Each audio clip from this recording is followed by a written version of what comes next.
All right, folks, once again, this is Matt Cannizzaro. Yeah, so number 35. Number 35, yours ready to hit.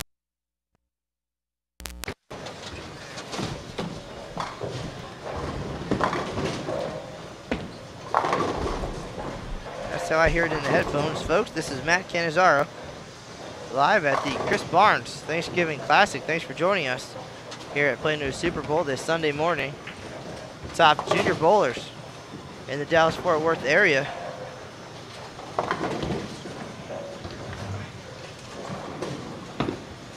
Thousands of dollars of scholarship money on the line in the scratch division. Top prize, $1,555.55. Interesting breakdown here. And in the handicap division, $1,311.11. So the top 16 in the scratch division taking home some prize money. The top 17 in the handicap division. Chris Johnson here at Plano Super Bowl said 272 entries this year. So this event growing each year. The Chris Barnes name and all they do for the kids here at Plano Super Bowl, a USBC sport bowling sport certified landing condition to challenge the next generation, testing their skills in shot making and spare shooting. We're just getting settled in here for the second game of this 8-game match play round. All bowlers in 2 divisions here at the Chris Barnes Thanksgiving Classic. Bowled 6-game qualifying rounds over 2 days. There were 7 squads of qualifying, and 1 in 8 after 6 games advanced to the semifinals. That was last night at 7 p.m. Girls in the scratch division earning 6 additional pins. Then last night's semifinals, 4 more games. Total pinfall determined the 8 players in each division that would advance to today's match play rounds.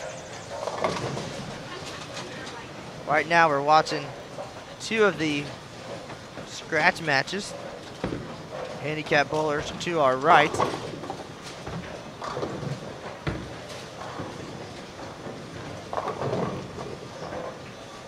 Do appreciate everybody tuning in as we settle in with our technical situation. This is USBC's Matt Cannizzaro and Aaron Smith.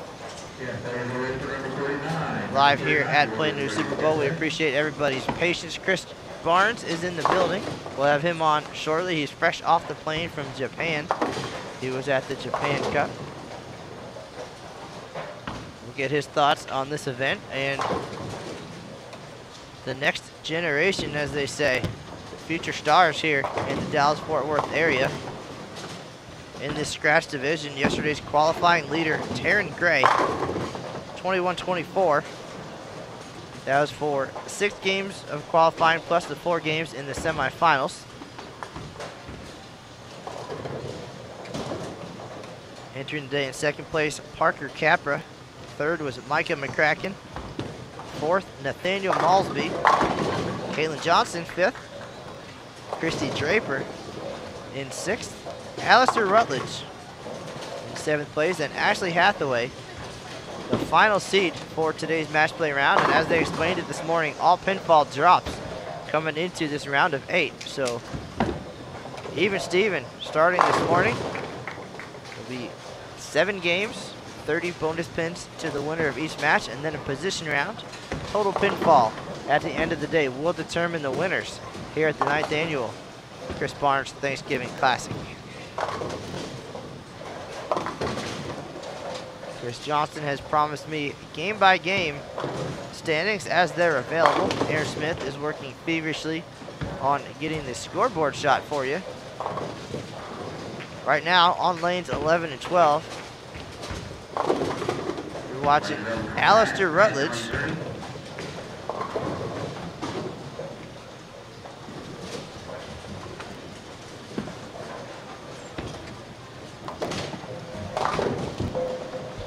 Rutledge now up on lane 11. He's shooting the 10 pin.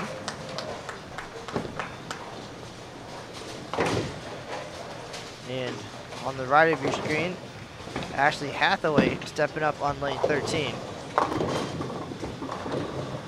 Rutledge is taking on Caitlin Johnson. You'll see her in just a minute. Up on lane 12.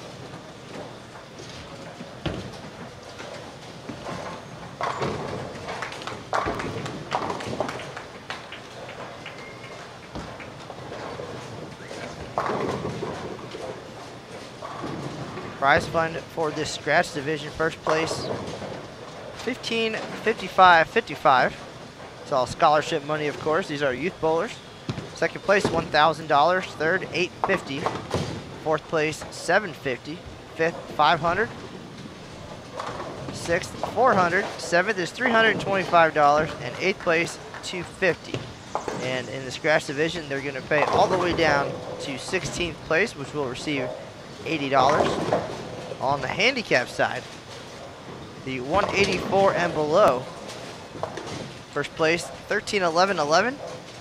Second place, also $1,000, $850, $700, $600 for fifth, $450 for sixth, $400 for seventh, and $300 for eighth.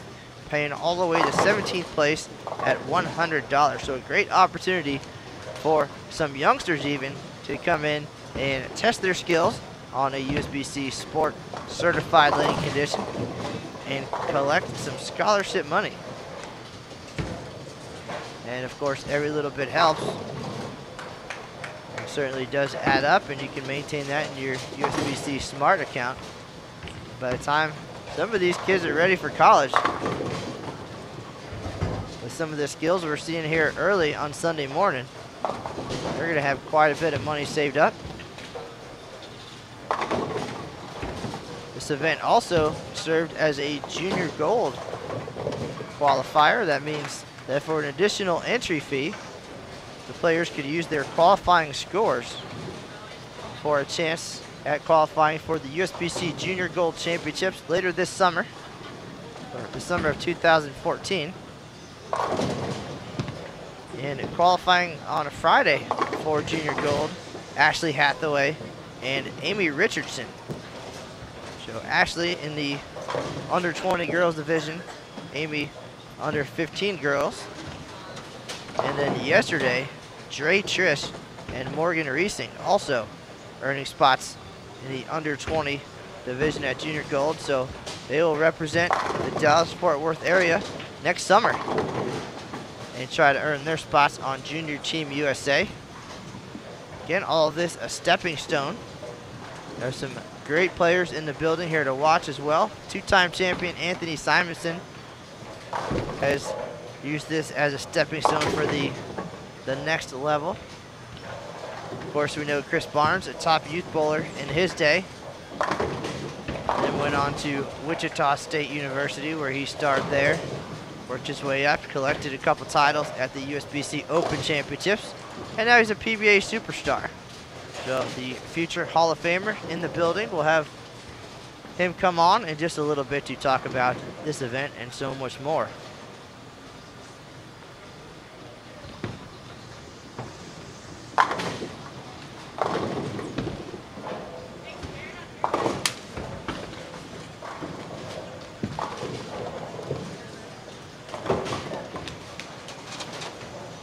All these bowlers wearing name shirts, easy to identify who's who.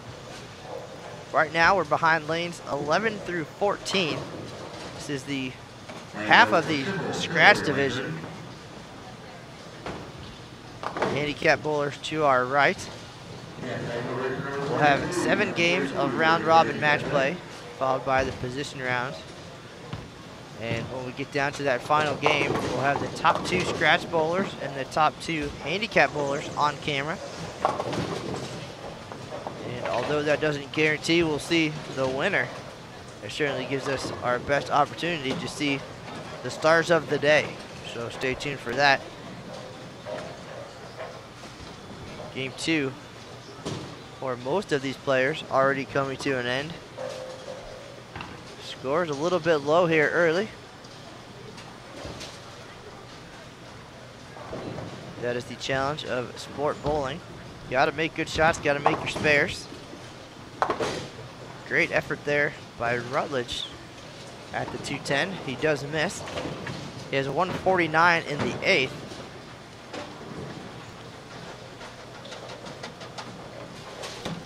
He's taking on Caitlin Johnson. She'll step up here on lane 12. The other match on 13 and 14 already concluded.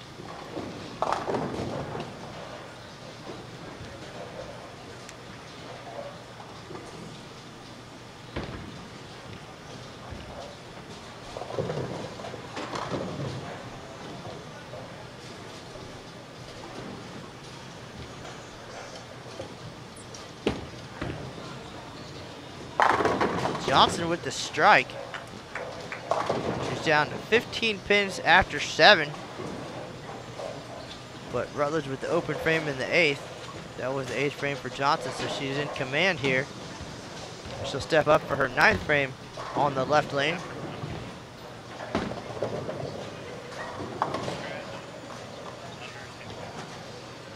All right, Chris Johnson with the standings after game 1. Caitlin Johnson is your leader. She shot 246 game 1 and was victorious. So she has a 1-pin lead with bonus pins and the 6 additional pins available for each of the girls. So she leads Taryn Gray by a stick after 1 game, but still early. 8 games to determine the winner. Johnson gets that one a little bit wide, leaves the 210, just as Rutledge did on that lane 1 frame ago. Rutledge 7th after game 1. He shot 190 and did not win.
All right, so Rutledge is going to step up here in the 10th frame. This is the only match still finishing here, game 2 of 8.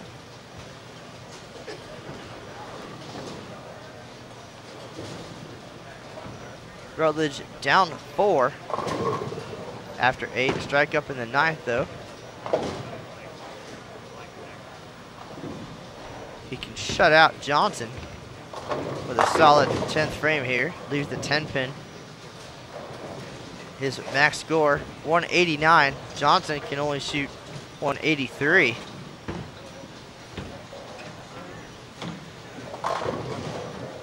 After 1 game in the handicap division, 184 and under. Heather McCann, your leader, coming in with a 174 average, followed by Caden Witt. He came in at 138. He's 14 back. 3rd place, Kaysen Stickler. 4th place, Alexandria Ford. So we'll keep an eye on the handicap folks as the day progresses as well. Once again, total pinfall, including bonus pins for each win, will determine the winner here at the 9th annual Chris Barnes Thanksgiving Classic.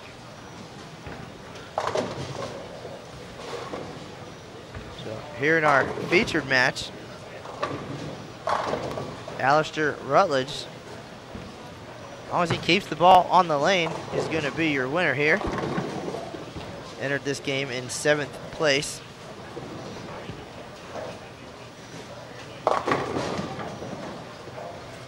It's going to be 188 for Rutledge. It's enough for the win over Caitlin Johnson, your leader after 1. Johnson, possible 183. So certainly every pin very important here.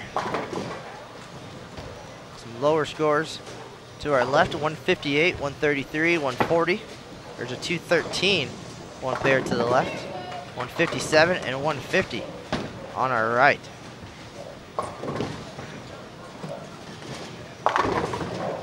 Nice shot there by Johnson, but the 4-pin will not cooperate.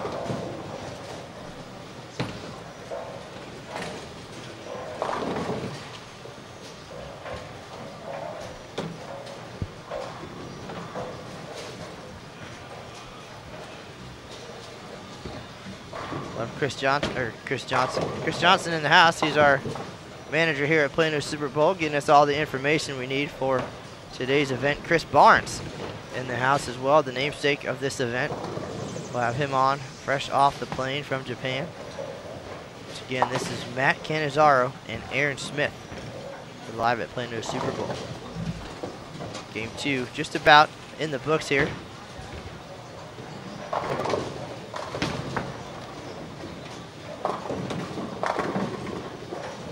Our leader, Caitlin Johnson, is going to finish things up, possible 173. She will not win this game. We'll have the updated standings for you in just a minute as these bowlers get ready for Game 3. Stay tuned.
All right, folks, Aaron Smith, our technological whiz, getting things situated. We have Chris Barnes sitting in with us now to talk a little bit about the 9th annual Chris Barnes Thanksgiving Classic. Chris, welcome back. Thanks, Matt. I appreciate it. It's pretty exciting this year. Some great talent in the building. Going on a WTBA 39-foot sole pattern. So, challenging pattern here at Plano Super Bowl. So we have the best of the best in the Dallas-Fort Worth area here. We have 2 divisions. 185 and above is the scratch division. 184 and below handicap. And almost 300 kids stepping up this year. Chris Johnson tells me to take the challenge. Again, you mentioned the WTBA Sport Certified Landing Condition. So, of course, the premium on shot making and spare shooting. And the kids not shying away from the opportunity to really test their skills. No, it's showing off those skills pretty well. Everybody in the top half of the finals is plus in the scratch division. The other bonuses that we mentioned is that the females, following the World Bowling Tour rules, get 8 pins per game and 6 pins per game. Apologize. And after 2 games now, we have Taryn Gray. At 475. Caitlin Johnson, 453 for her first 2. Ashley Hathaway at 430.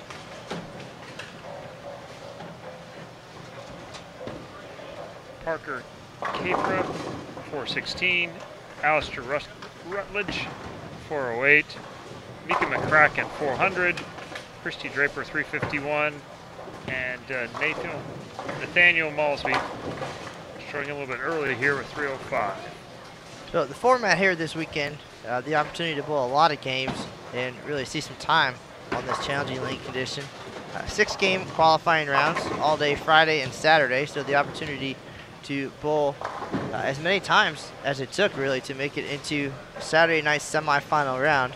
1 in 8 advanced out of the 6-game qualifying into the 4-game semifinals last night, and of course 8 players in each division remain. All pins went away this morning, so no matter how it went, even if you squeaked in, here you are, even Steven, coming into today's match play.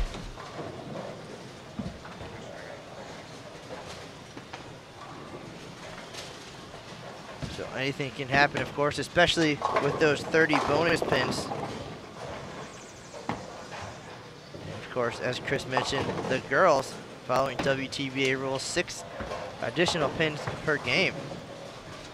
And those certainly coming into play early. Taryn Gray, your leader after 2 at 475.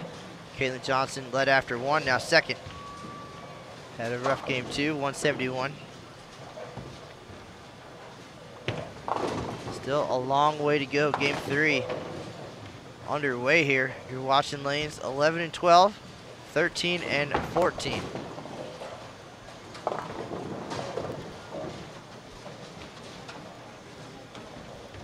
Stepping up on 13 now, Nathaniel Malsby. He's in 8th place, 165, 140 so far today.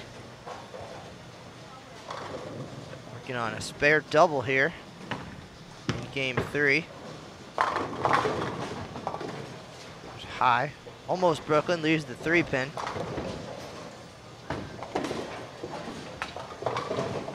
Looks like on our left pair here, we have Ashley Hathaway and Taryn Gray.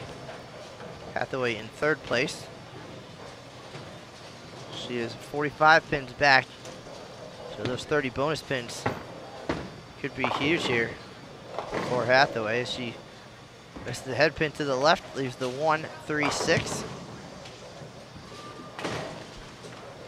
Malsby with the open frame there on the right.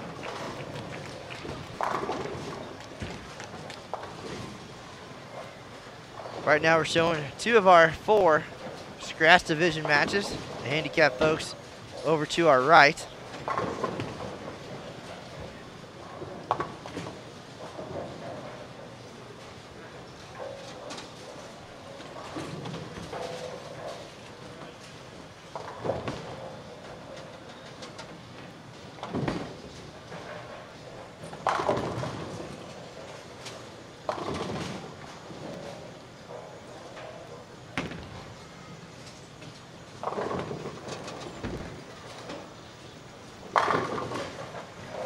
So if you haven't noticed, our look here on our live stream, a little bit different than in the past.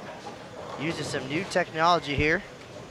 Some fancy new cameras and computers have made it a lot easier to travel, but still getting a feel for the capabilities. As you can see, the scoreboard shot now, something that we were not able to provide so easily in the past. Lucas Wiseman just spent a week in Russia at the Kubica AMF World Cup. Had the opportunity to test out the new stuff, and everything went well there. We also saw it debut at the Senior Queens. So as we get the hang of all the new capabilities, we will unroll those. And of course, Aaron Smith and I will be in Reno this coming year for the 2014 USBC Open and Women's Championships. We also have the Intercollegiate Team and Singles Championships, as well as the Queens, Senior Queens, and Senior Championships. So a lot of great action coming up on Bowl TV for us this year. But right now, it's all about the youth bowlers here at Plano Super Bowl. Chris Barnes back with us, and we're here to talk youth bowling and Bowl TV. My apologies. Need some clarification. Just flew in from Japan this morning. Arrived about an hour and a half ago. And so getting up to speed. All right, well, we are watching our tournament leader, Taryn Gray, to our left. Yes, and something that will change actually next year, it will be something that we do is the pins from qualifying and from the semifinals will carry forward next year.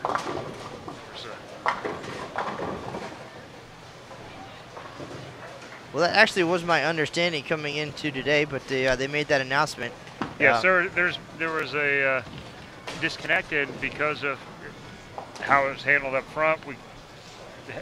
They made the correct call, and went with dropping the pins because of a misprint in there. So we went with that. But moving forward, I'm always a fan of carrying over as many pins and as many games counting as possible. And, but in this case, it turned out to not be. So to be fair to all the players and the parents involved, the pins did start over today. That will make this match play round super important. Getting off to a quick start is a big deal. Certainly those 30 bonus pins are going to be huge today. And Ashley Hathaway, who we see right now on lane 12, she was our 8th qualifier. So right now she's in 3rd place after 2 games. So I have a feeling she's feeling pretty good about those pins dropping right now. But there wasn't really that big a difference. There was just a little over 100 pins from top to bottom after qualifying and the semifinal round. So with 30 pins of bonus, there was no one they couldn't have fairly easily had a good run and made it all the way to victory today. All right, well, a lot of money on top here. We talked a little bit earlier, but in the scratch division, 15, 55, 55 to the winner. And on the handicap side, 13, 11, 11. So some interesting numbers there, but quite a bit of money for some youngsters. And now the history of this event, this is the 9th annual. So Chris, tell us a little bit about the evolution of the Thanksgiving Classic. Well, this started right after we won the U.S. Open in 2005. We had a lot of people interested, and there was a lot of junior bowlers and a lot of interest basically across the board, renewed interest as the PBA came in and took over and added a lot of money to prize funds on our side. You had more high-level junior bowling going on along with Junior Gold, Junior Team USA. These programs are all coming at the same time. So we tied them all in together. My tournament, West Malot's All-Star Tournament. Jeff Hartsfield now is running a tournament in the local area. But through John Amend at the time, who was a supporter of this, we were able to put together over 25,000 scholarship dollars the very first year, and got us off the ground and made it a national tournament basically immediately. Obviously, over years, sponsorship dollars get harder and harder to come by, but Dr. Pepper has been a standby, consistent, and just the backbone of our event. Year after year, they've put in money for us, and we can't thank them enough. Columbia 300 has also sponsored this event from start to finish, and so please support those sponsors that sponsor Youth Bowl. Well, this has been dubbed the next generation, and these young bowlers certainly not afraid of the challenge. They're here bowling a lot of games on this 39-foot WTBA sport pattern. The opportunity to not only win scholarship money, but some bowling balls, some jerseys. So it's been kind of a festive weekend. A lot going on over the last couple of days. Yeah, we try and create a lot of ways that the people can have a good time and win prizes through drawings, and they raise some money for Strikeout Diabetes also this weekend through ball raffles and selling the blue bracelets that I wear all the time. But the most fun for me is just watching. Now, I had a chance to watch some players bowl 3 and 4 and 5 years. They make it their first time when they're 14 or 15, and then they come up on 16, 17, and 18, and how accomplished they are, how well-rounded they are as players. And we don't have their ages listed here, but certainly some very young-looking bowlers, and averages from all the way down to 138 in our handicap division.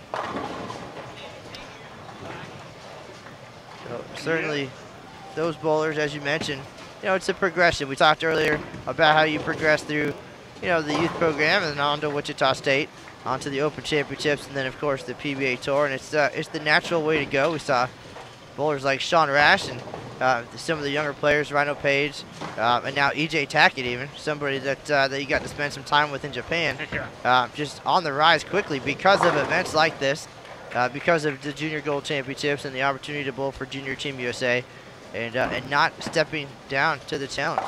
Yeah, certainly more well-rounded and have more, I guess, more battle-tested when they come in. There's a close game down there on the in pair, 191 to 190. Caper gets it just enough. Sneak that one out there. Big 30 pins in 4th place now. That'll give him another 21, so he'll be 37 over after 3 with his bonus. Somebody to watch for here on lane 10, Micah McCracken. Only 15 years old, I believe, but a Paul Fleming protege out of Fort Worth, and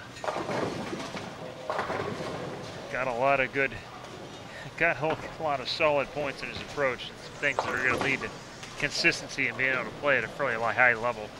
We saw him pretty regular earlier today. Of course, very good at spare shooting, as we can see on the scoreboard now. 5 consecutive spares there between a pair of strikes. Fundamentally sound for sure, and 15 years old. Still a long way to go.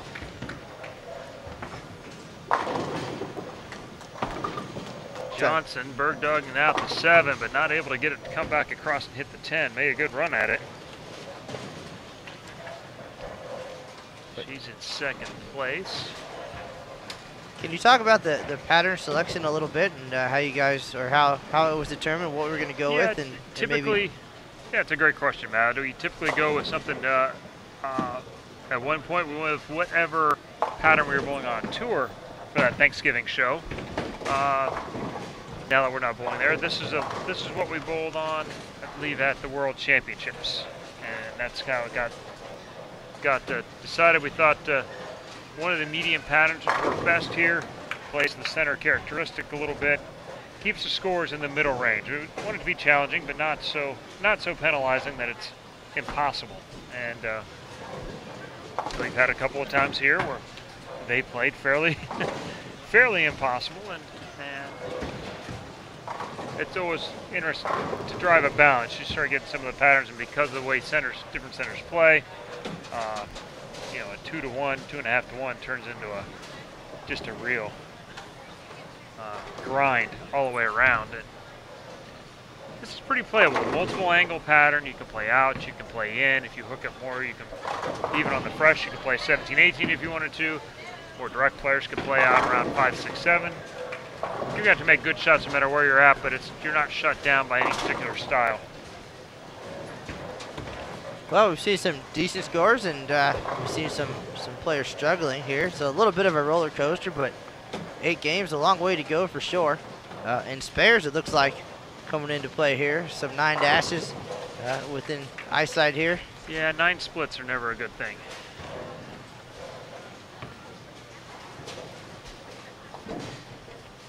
Up on 14 now, we have Malsby, who came into this game in 8th place, so trying to work his way up a little bit. Yeah, it's got one of the stronger releases out of the group, but sometimes on the fresh, on these harder patterns, that longer patterns, that actually helps because the shape's a little further left, but this pattern itself is fairly flat between 10 to 10 there, so he's not getting much help by playing 13, 14, 15 just yet. He will here shortly as more and more balls go down the lane. Good spare conversion there. 3-6-9 is never a fun one. Keeps him in play, gives him a chance to win this game down 6 with just the 10th frame left. Working on a spare, his opponent's working on a strike.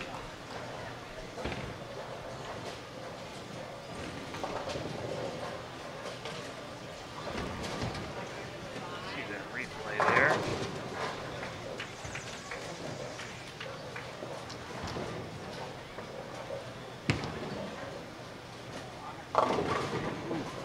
That one looked pretty good.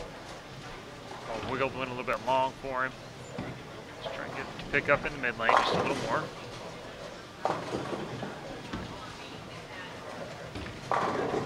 We mentioned that roller coaster. It looks like McCracken is on that roller coaster here. It started today with 237. I followed it up with a 133, but he's making a small move here in game 3. He's having a pretty good game here. Needs a mark here to shoot 200 and lock up his bonus pins. What you got?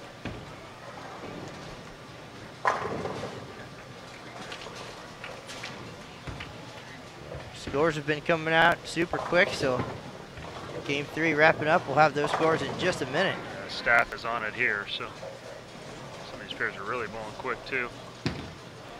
Went to a stronger ball there, and that ball saw the middle and came off of it. Good move there. 186. Cracking the 202. That'll move him back up into the middle of things. 30s are a little bit of a beating. No, those are rally killers.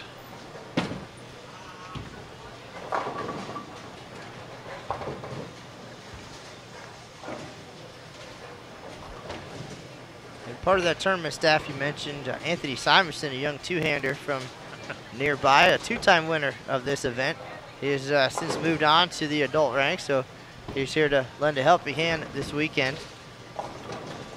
Yeah, Anthony's already making his dent in the PBA regional circuit. Struggling there. He waited all 3 days after he won this tournament last year to turn professional. So.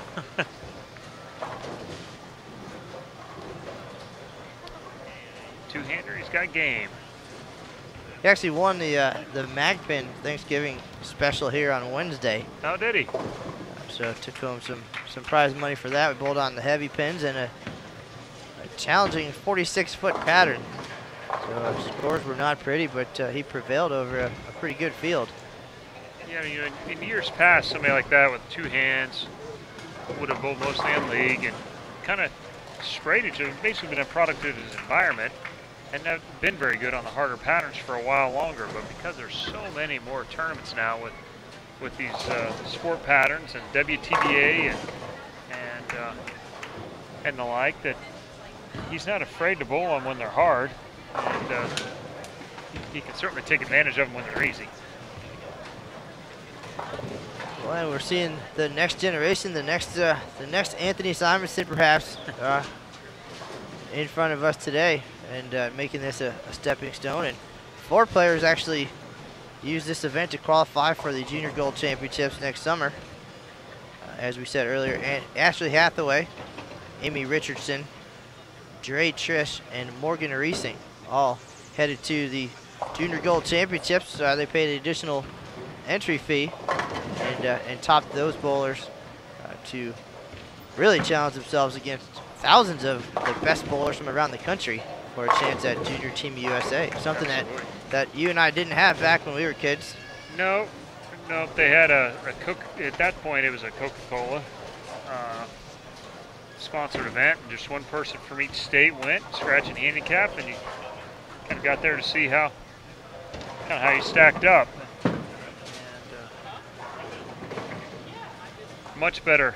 It's just a much better event. It's something that's grown tremendously. And now it's a kind of a feeder program from the Junior Team USA onto the big Team USA team. And looking around here, who knows which one of these might be the next Stephanie Nation or Danielle McEwen or Stephanie Johnson. Stephanie Johnson, of course.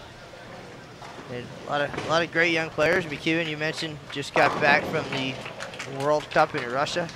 4th place finish for her, and John Zerbinski. Both of them, again, products of the Junior Team USA program and then Team USA, so working their ways up. Yeah, I'm sure they're both disappointed, and I think it's really an undertold story how good the international competition has been. I think just because we assume we're the USA, they were going to go somewhere and automatically be successful, and it's not free. I don't know if it ever was, but it's certainly not now.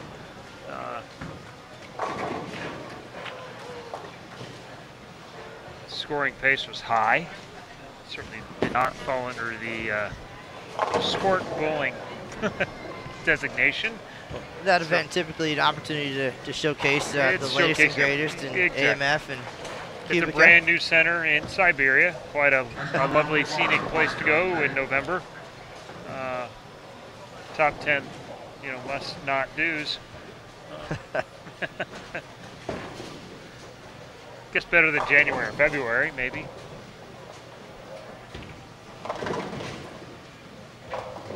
Well, Chris, we're breezing through match play here. Game 4 already underway. We'll have the updated standings here in just a minute. Well, they haven't had a chance to go to college and really get slow yet. So they get up and bowl when it's their turn, and they run it right through here. We're starting up to game 4, and this is where the stories will start to take shape now.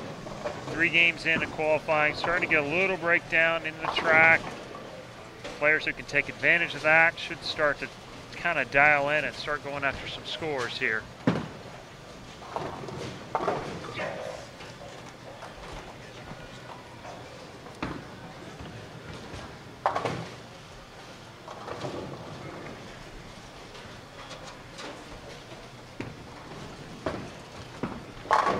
Great shot there from Rutledge on 12 to start this game with a double.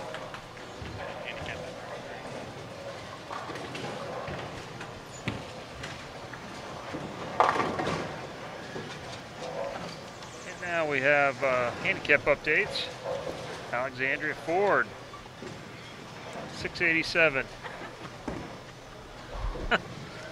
Right. I think that. Heather McCann, 664, only 23 pins back. Michael Signo, 594. Veronica Pryor, 589. Kason Stickler, 556. Caden Witt, 524. Katrio Klein, 518. And Alex Hamilton, 493.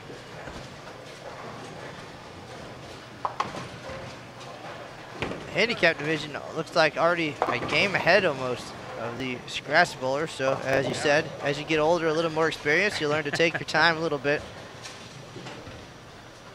don't know if you learn to, or just start to.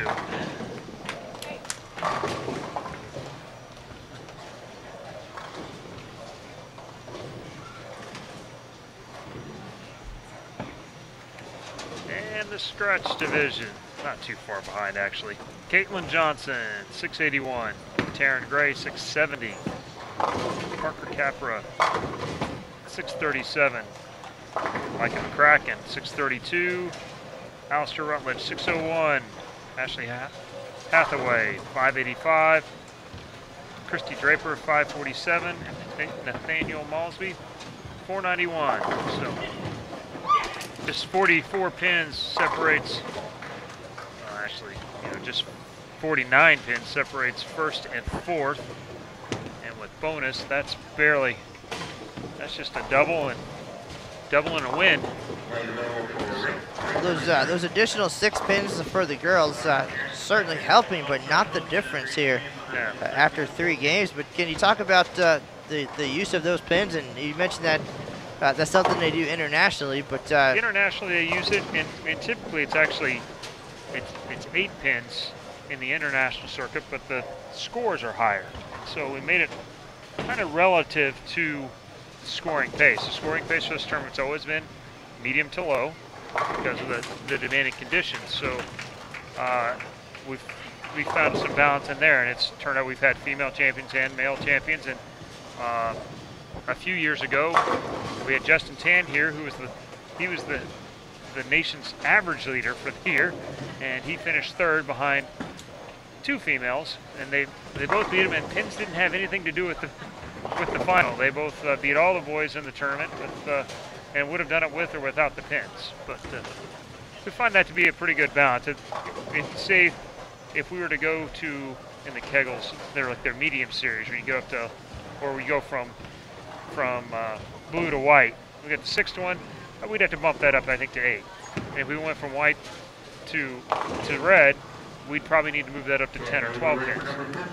Because as the patterns get easier, the rev rate difference between comes much more into play, and that tends to be where the guys and the girls tend to separate out a little bit more. Has that been a point of discussion at all? Or have you seen any opposition to that, or even internationally? No, is that just kind of the expectation? My general opinion. I think before a lot of the PBA guys were going over to bowl the European Bowling Tour tournaments, there was a handful of female winners going on through there. But then as more of our players joined more of their top players, the average rev rate in the finals went up, which makes it harder and harder for the girls to follow the transitions.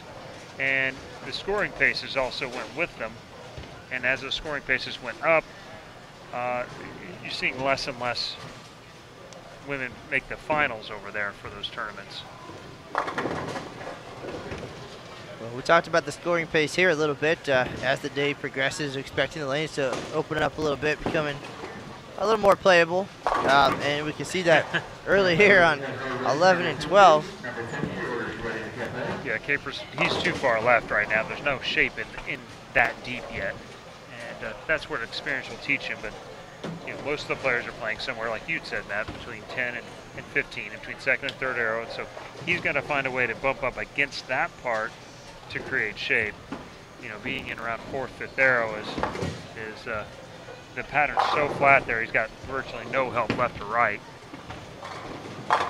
Good shot there, leaves the 10, but his opponent, Rutledge, with the first 4 here in game number 4. Not the way he was hoping to start. In 4th place, actually he was in 3rd place. Looking to move up a little bit. Gonna have to backdoor rally this game to have any chance. Capra also a two-hander, so we're seeing that becoming more and more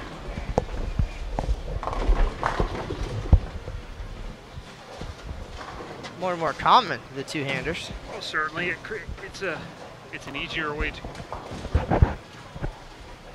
to create power, and so you're seeing more and more go to it sooner. Accuracy is a little bit harder to attain with it. Control, and controlling different axis rotations as you get into a more advanced stage of it you know, there's some different aspects to it, but obviously the success that Belmonte and Osco have had is leading to more and more people wanting to try it, and everybody wants to see their ball hook. There's a slowdown. Mr. Rutledge with the 4.710.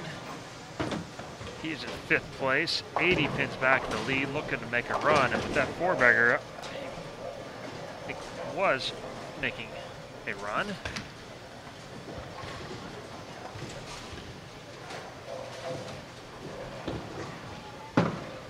Far right.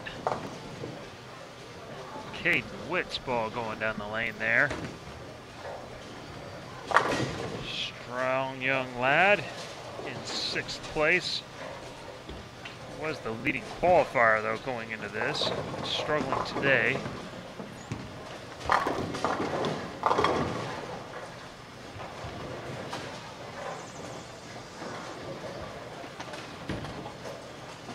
Gray and Johnson kind of leapfrogging each other here the first 3 games, and now they're bowling each other.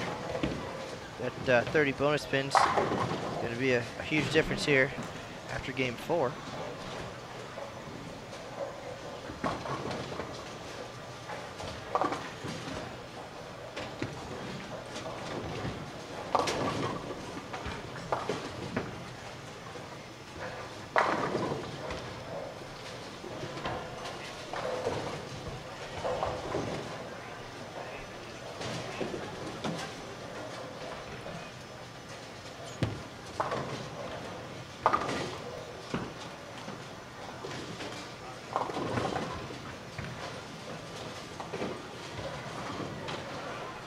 Mentioned McCracken earlier, coached by Paul Fleming, local star, collegiate star, World Team Challenge. Pretty much done it all. Now he's passing that knowledge on to the next generation. Get to see him every Wednesday at Cowtown, always giving a lesson and using the latest technology to help these folks.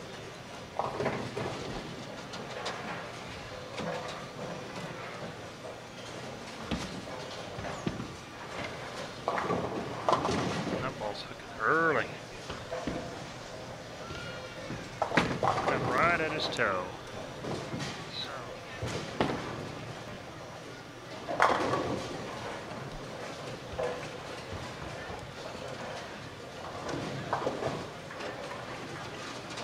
front of us, Rutledge after that good start. That 4-bagger split twice. Got himself a match now.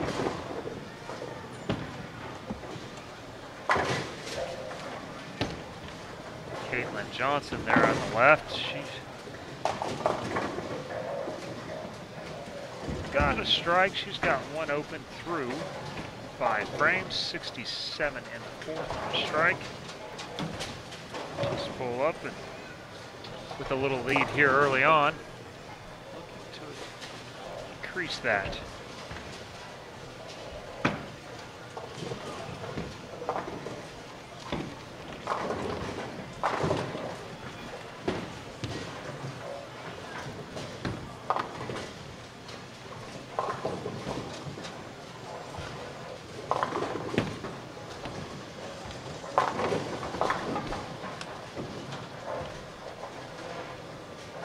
Right in front of us, Christy Draper had an open there. Flat 10. Pretty close match, up by 4 pins through 6 frames. She's looking to move up from her 7th place position right now. Down there on the end, Mr. Malsby. Guys, he needs to mark in the 10th for 170. That might be enough to win his match, though, which will help him. The extra bonus spins help him move up a little bit. All right, folks, once again, thanks for joining us. This is Matt Canizar and Chris Barnes. We're here at the 9th annual Chris Barnes Thanksgiving Classic. We're at Plano Super Bowl, watching the best youth bowlers in the area compete for thousands of dollars in scholarship money on a very challenging 39-foot World 10-Pin Bowling Association Sport Certified Lane Condition. A premium on shot making and spare shooting for sure.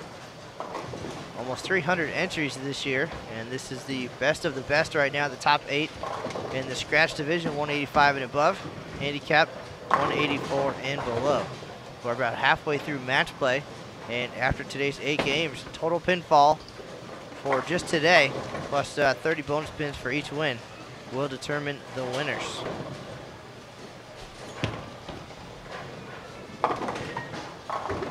Handicap division rolling along. They are not wasting any time. Already 4 games in. Over on your right, and Alexandria Ford continues to lead. Just pulled out to a 46-pin lead with 9:14 through 4. Michael Signo, 868. Veronica Pryor, 847. Heather McCann, 828. Caden Witt, 760. Alex Hamilton, 718. Katie Rapline, 716. And Kaysen Stickler, 711. A lot left to be decided in this bracket. 100 pins, still less than that. Got about 85 pins between first and fourth. Lots of movement to be done there. Well, Chris, a very reasonable entry fee for this event. I believe each qualifying squad was only $49, if I'm not mistaken. Right. And these 8 players in the scratch division guaranteed a minimum of $250. On the handicap side, $300. And some of these players still a very long way from college, so a few more years of that and moving up in the standings, and that's all going to add up nicely.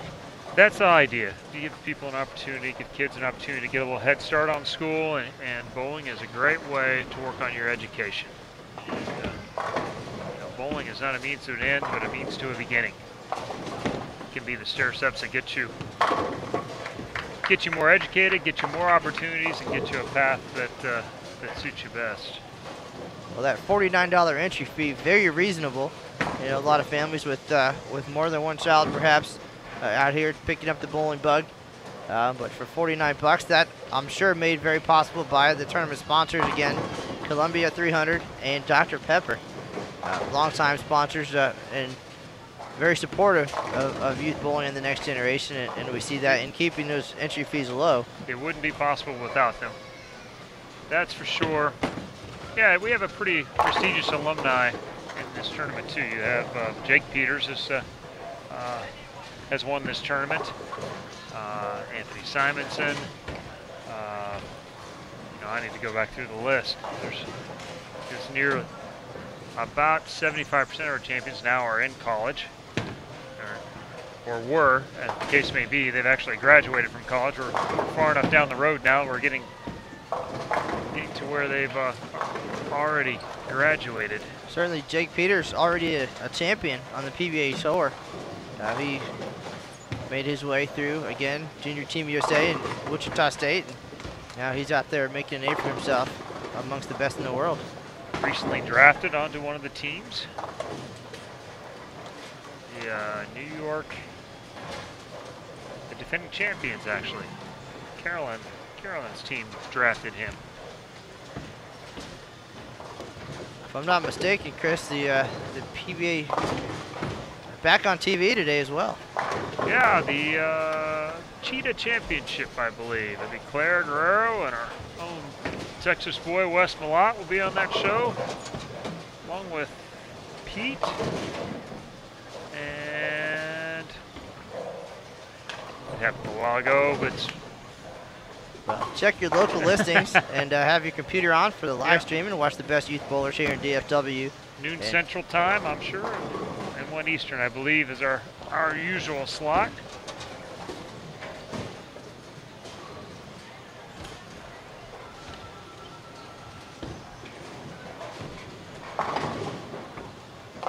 Sundays are for bowling. Skinny make on the bucket. You don't want to shoot it that way too often.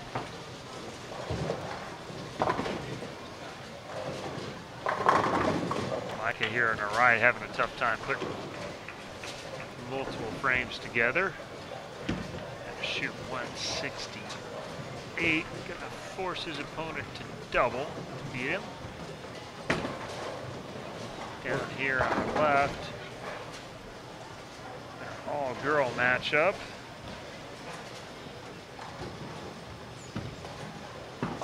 Top two players, Taryn Gray and Johnson, battling for the top spot here. Yeah, this is game 4. Only at 11 pins apart. The winner of this game will be the leader. And 7-pin match through 8 frames.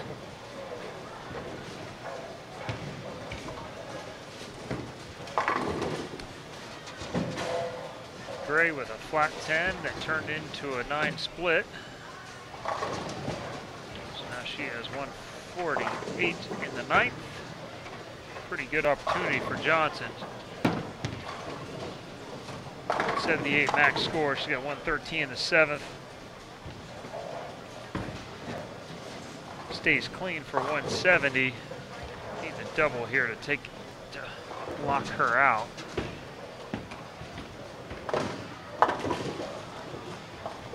Good strategy at the washout there, but unsuccessful. Mr. Rutledge spiked that early 4-bagger. Good start. Up, shooting 184. That will be enough for him to win the game, though.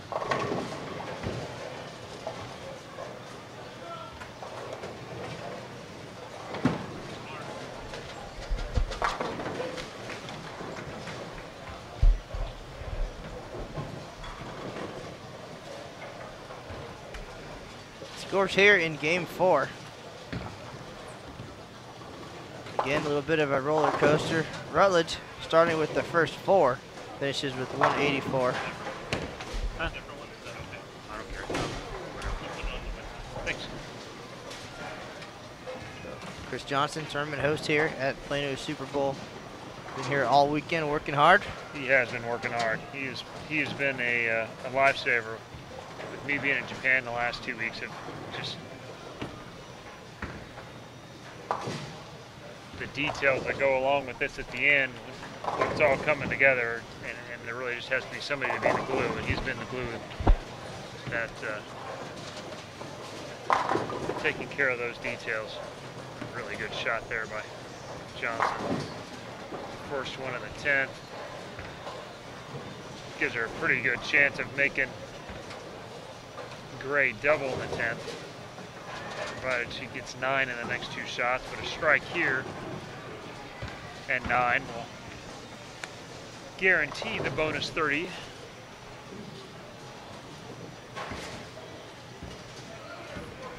Johnson currently leading by 11 over Gray.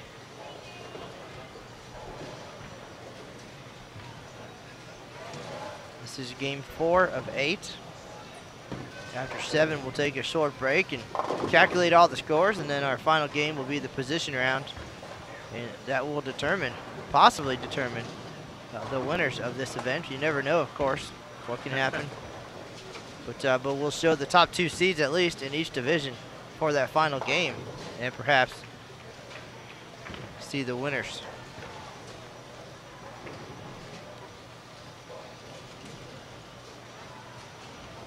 Top prize in the scratch division, $15.55.55, and on the handicap side, $13.11.11.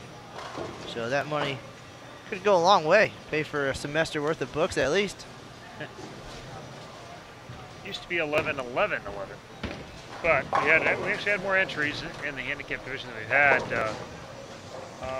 in a while. So the prize fund all the way up through the handicap division bumped up accordingly. Never a bad thing. 17 places being paid on the handicap side. 17th gets $100, so twice your money back. We try and make it a good deal. I understand as a parent with kids, and you know, bowling is one of the few things with kids sports where you can actually kind of make an investment in your kid's future that has a tangible result today versus lessons and whatever and hoping your kid becomes a major leaguer someday. Well, I know the Barnes boys are in the building. as I understand. We saw Linda earlier. I know she's been busy with football and baseball and doing some different things, but have they really caught the bowling thing yet? They've had the bowling bug. Unfortunately, this year it didn't play out with tournaments and some other things going on that that they weren't able to participate. Commitments to their teams this weekend for the final tournaments, final end of the year tournaments. So it didn't work out, but yeah, they've started playing more. One's got an antics and a smackdown, the other one's got a bow, and my lefty, he doesn't need as much hook, so he's got the cleaner covers.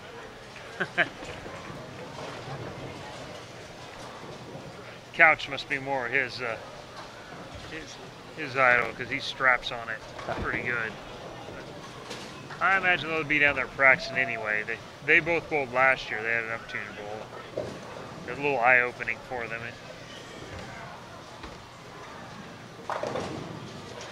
Didn't have averages quite high enough to where they didn't get to the minimum handicap or the maximum handicap, and were giving up too many bins. So, and hadn't bowled on much besides league.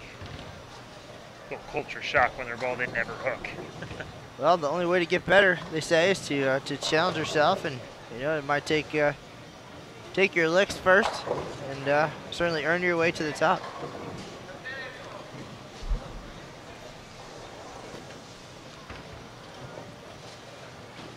Just like that, Game 5 is underway here at the 9th Annual Chris Barnes Thanksgiving Classic. Top youth bowlers in the area.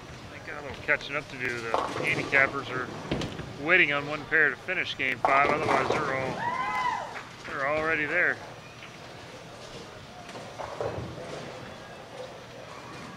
Plano Super Bowl open 24 hours and full house here today. Yeah, they did good here. Jamie Brooks, longtime participant, 50+ years at the Open Championships. There you go. Great shot there by Malsby.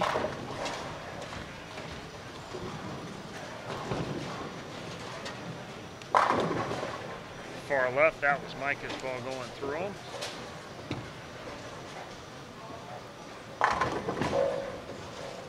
Well done. Miss Draper getting off to a good start.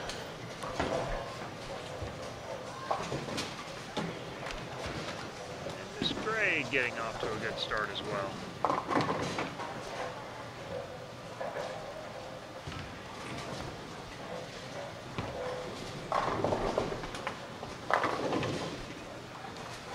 Catching up to do. Early double.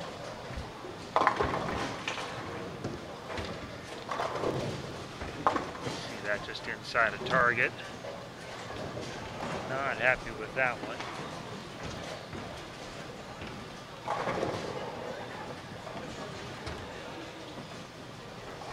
Most of these players, we don't know how old they are, how close they are to the next level, but certainly in our scratch division here, they're dressed the part. And we talked fundamentals earlier, and some of the skill sets here from these young players.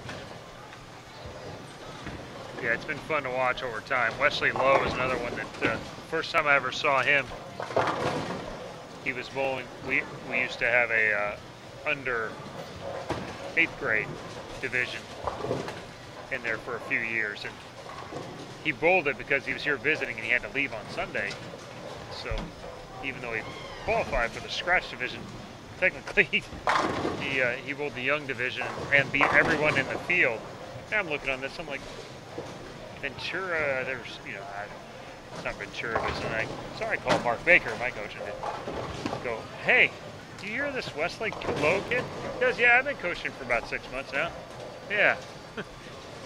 Left-handed two-hander, straight lines, right up and down the line. Watched him go from pair to pair, and he actually cut a tough pair, and I went, all right, we'll see how this one goes. Does a few shots, makes a little parallel move, some stuff, and I go, whoa.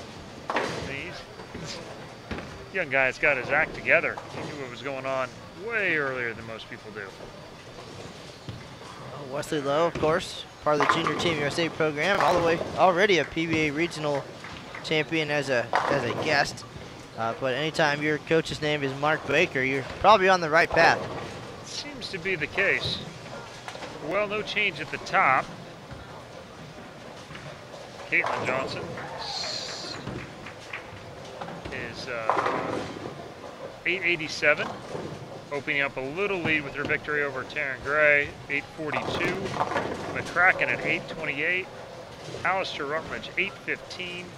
Parker Caper, 766. Ashley Hathaway, 756. Draper, 730. And Malsby, 722. 150 still in between top and bottom with 4 to go, with 120 pins of bonus in play. No one's out of this thing yet.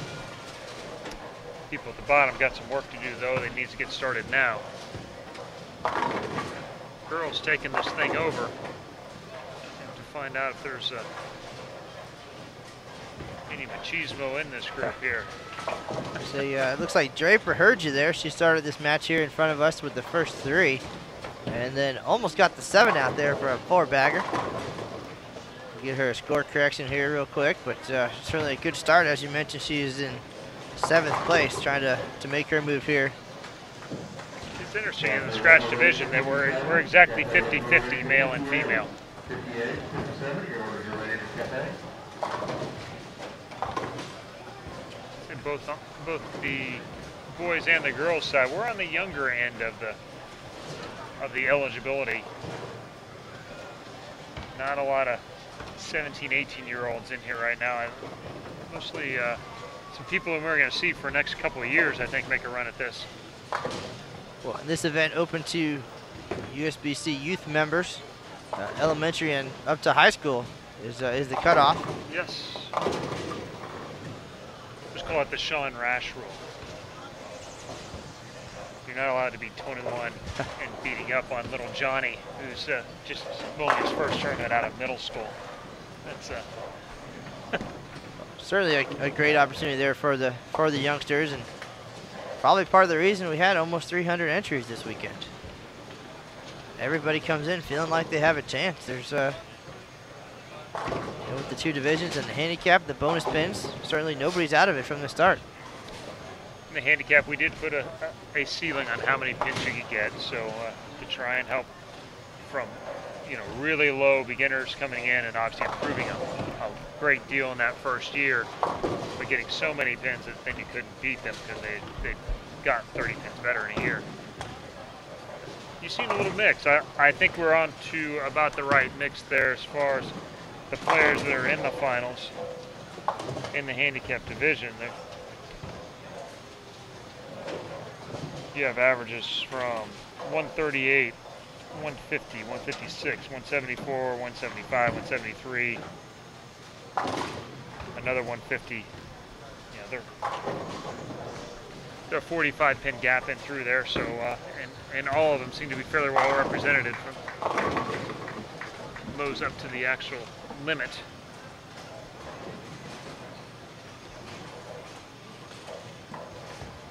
There's a big strike there on 13 from Rutledge. He's really coming on the last 2 games, putting the strikes together. He's got 4 out of 5 here in game number 5. Started last game with the front 4. Only finished with 180, but it was enough to get the win and then move up into 4th place. Row. Down a little bit. Pretty good move there.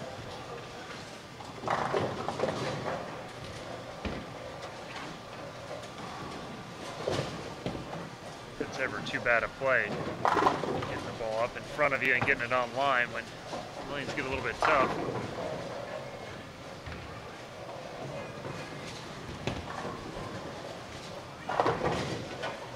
As we're getting towards crunch time here, halfway through already, some of these players are making really good shots here in game number 5.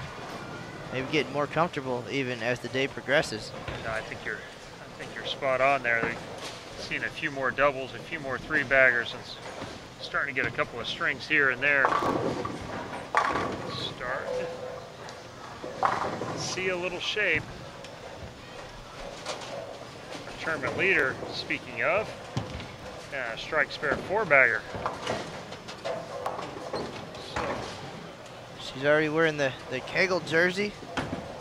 Perhaps she's been down there, and of course Kegel, the home of Weber International. Powerhouse program now, up and coming, I guess. Haven't been around too long. They certainly made their mark in a hurry. For sure, through getting international players.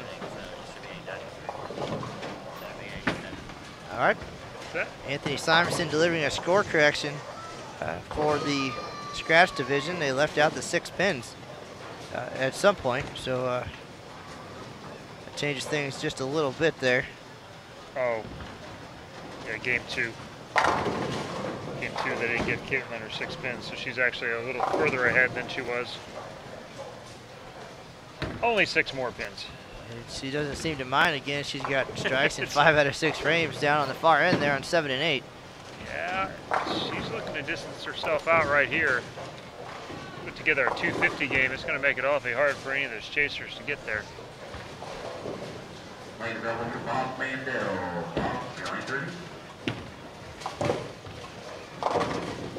But speaking of chasers, Alistair Rutledge, our player that's in 4th place right now, and is only 78 pins back, has got 3-bagger spare double. Let's take a good look at him right here. Good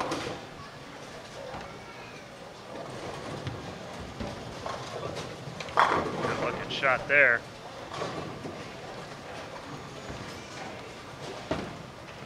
Well done. Now, Chris, you saw this pattern, as you said, at the World Championships, and you bowled fairly well out there. But when you get out to an event like this and you're seeing something for the first time, especially with the limited arsenals that these players might have, where's your starting point to be able to get lined up and comfortable? Well, my starting point is always the same. It doesn't matter if it's league or not. My heaviest oil ball, my control ball, it's not a super strong drill ball. It's got a pin that's lower to help pick it up sooner. It's got a lot of surface on it.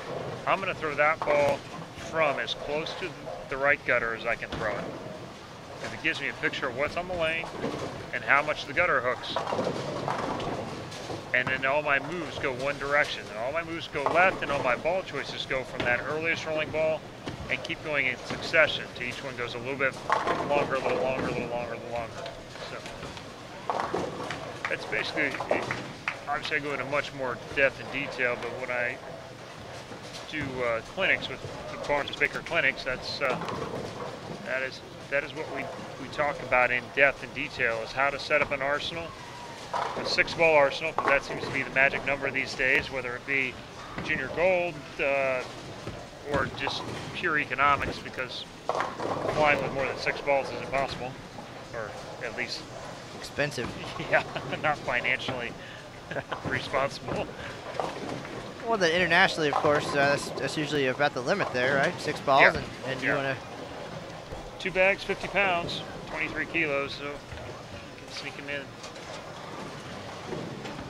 So it's not about who's got the most, it's about knowing what to do with what you have, I guess. She's got a 6-bagger now. Looking to keep up. Alistair Rutledge make a run. A little in and didn't quite hold. We're starting to see him develop just a little bit of area, though. Not a lot, but from what they've had so far, it's got to start to feel like a lot.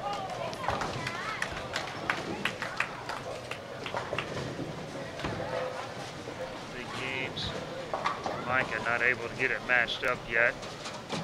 Early double, but now 4 straight shots without hitting the pocket, and now the third miss spare, and the wheels on the bus are not going round and round. Certainly not going well, but definitely not out of it. No, just still hanging around. But five pins separating those 2 players here in game 5. As you mentioned, 120 bonus pins still out there.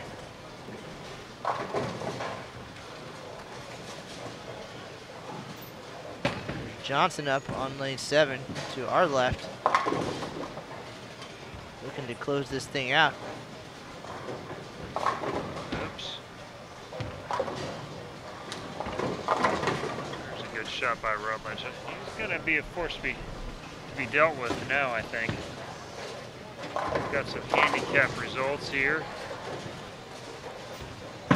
Veronica Pryor's shot up to the lead. 10:48 through 5 games. Alexandria Ford, 3 pins behind her. Michael Signo, 2 pins behind her. And Heather McCann at 10:29. We have 4 players within 19 pins of each other with 3 games to go. And certainly not out of it at all. Caden Witt has jumped into the mix here. He's at 986. Only 60 pins off the lead. Kaysen Stickler, 948. Keitra Klein, 910. And Alex Hamilton at 871. Lots to be decided down here on this handicap division. Just 3 games to go.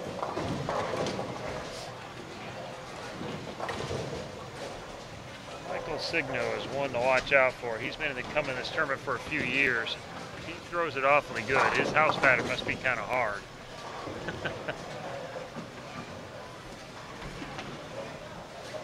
Chris, here's Draper on 11 right now, looking to make a big move here in game 5 as well. Got away from her. Johnson. She's got the 30 bonus pins already. Yeah, she did make an error in the 9th frame and split, but she's still going to shoot at least 230 this game, which has been huge from what we've seen so far.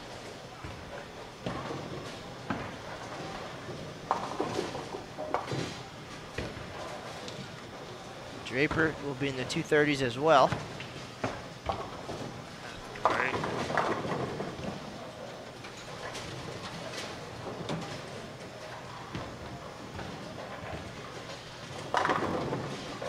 Saw 3 big games this time around. Draper with 230, that will move her up quite a bit. Right around even, which is just about where 4th place was.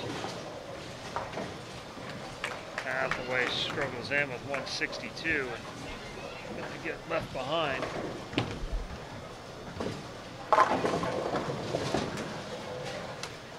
Chris, this is our first opportunity to showcase the Chris Barnes Thanksgiving Classic here on Bowl TV. Well, I'd like to thank you guys at Bowl TV for coming out and spending some of your holiday weekend here. It's above and beyond the call to come out and miss out on a little bit of, well, normally it would be an NFL weekend, but since the PBA is back on, that's right, the PBA weekend, so. Certainly glad.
you missed some of today's broadcast and want to go back and watch that, you go to our YouTube channel. It's youtube.com/BowlTV, and they'll have an archived version of this event as well as the World Cup, as we mentioned, where Lucas was recently, and all of our great events and videos by Matt Lawson.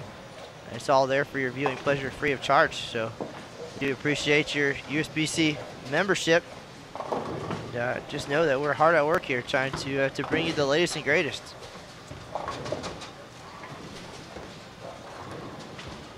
It is one of the many things that's offered by USBC that sometimes goes unnoticed. An added benefit for sure to be able to watch youth bowling and not have to pay for it.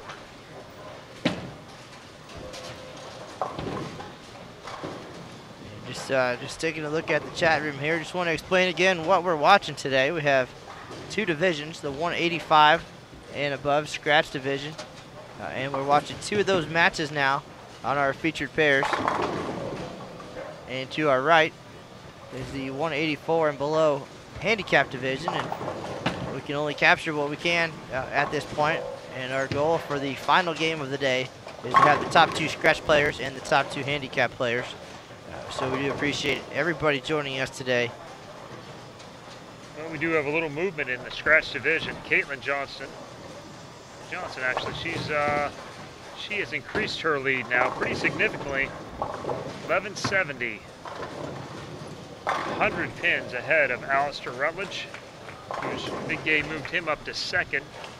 30 pins ahead of Micah, and then Taryn Gray in fourth at 1022 with Christy Draper at 1004, Parker Caper at 959, Ashley Hathaway 924, and Nathaniel Malsby 896.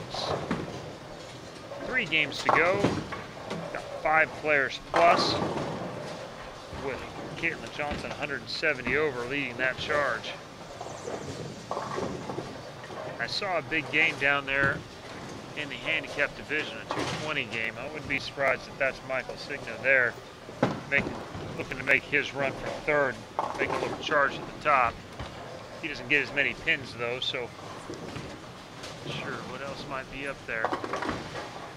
Like 50s, 40. He's looking like he's going to make, if that's actually him, well, I'm not sure if it's him or his opponent.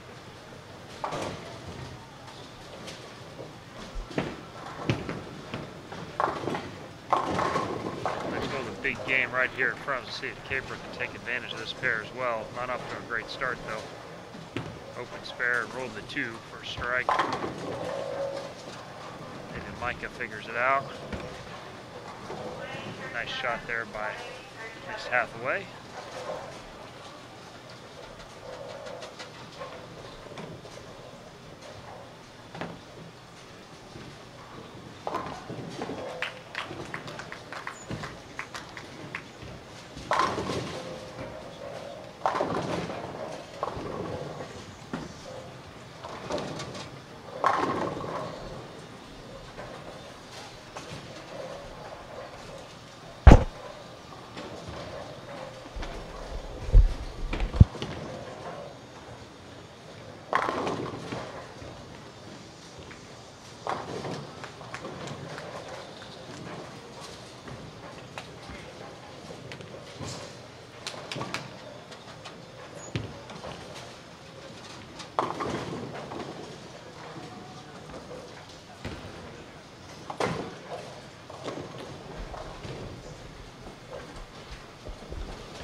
Got the setup here. We are all on the scratch division.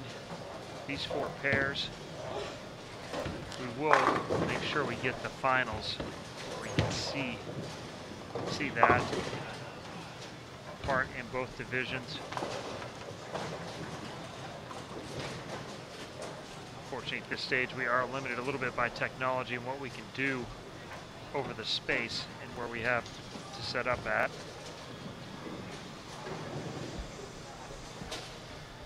All right, Chris, the big question out there now is with the handicap division so far ahead, if they're going to hold those guys up once they get through Game 7 and send off everybody at one time to a big, exciting final Game 8.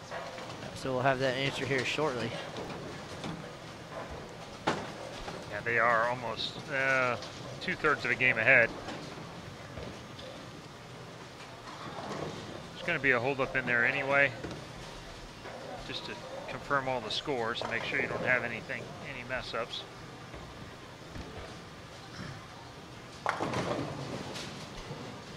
All spares down there on the low end. Draper, our leader right there with the washout.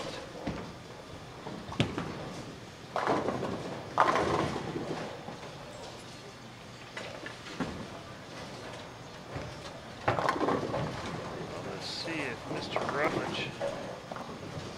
Smell a little blood in the water here. You can come up with a couple of strikes and put some pressure on.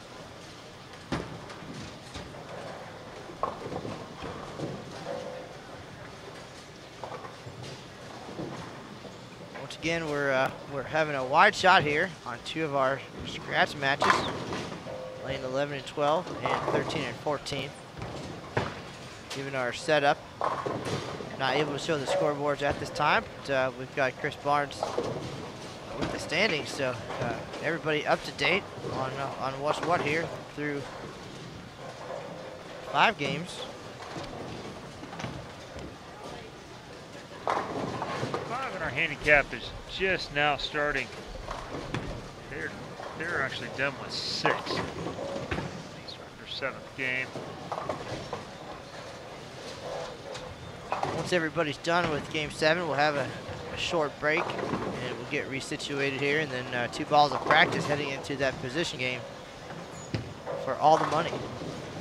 So it's going to get exciting here at Plano Super Bowl.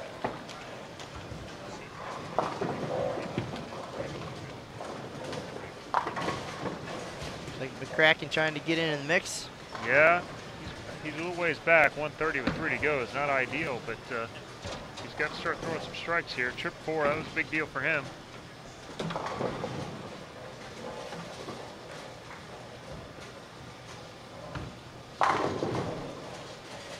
Rutledge has had a couple decent games, unable to finish towards the end of the game. Last game opened in the 10th. Game before that had the front 4, only finished with 180, but picking up a couple wins. Yeah, and big winning games. 190, 180, 190, 180, 220. So gotta find a way to turn this into 220 as well, I would think. Game of 2 players that had the 2nd and 3rd highest games behind our leader Johnson, so won't be a free one down there, I don't think.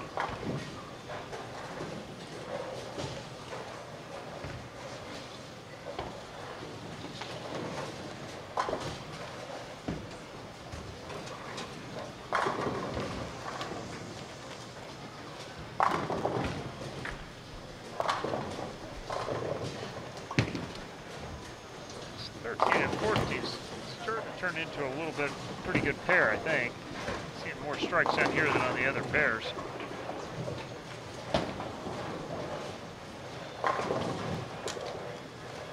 Actually struggling in this game. 2 spares, washed out, missed them all. Got herself in a little bit of trouble this game. See that, she slaps the 7 out. Miscue there by Capra, the 2-hander. After the 4-bagger, 8 out for him. Kraken working on the double here on our right-hand pair. Rutledge got distracted a little bit by something that was said. All right, and we do indeed have a shuffle. That was Michael Signo that had 220, so he's got 1303 now and has an 80 pin lead over Alexandria Ford at 1223. who's 8 pins ahead of Veronica Pryor, 12:15. Caden Witt is now up into 4th with 12:04. Made a nice rally. Heather McCann, 11:81. Kaysen Stickler, 11:53. Keitra Klein, 11:35. And Alex Hamilton, 10:38. Still have 4 players within 100, 5 within 120. Only 2 games to go though. Down those other ranges, in that division, you shoot a 200 win, you have a chance to make up a pretty big chunk of ground. You could make up somewhere between 50 and 80 in that game. So 200s aren't easy to come by, but somebody can put that together, they'll make a run at it.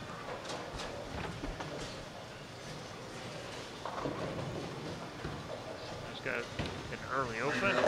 Sherry and Amber. Sherry and Amber.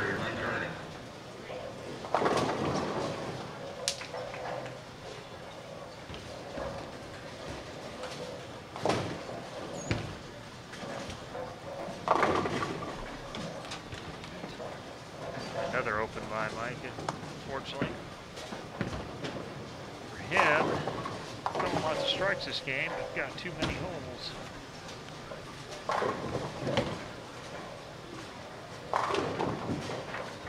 Now, Draper. She's put together a 3-bagger. She's trying to get in the middle of this thing.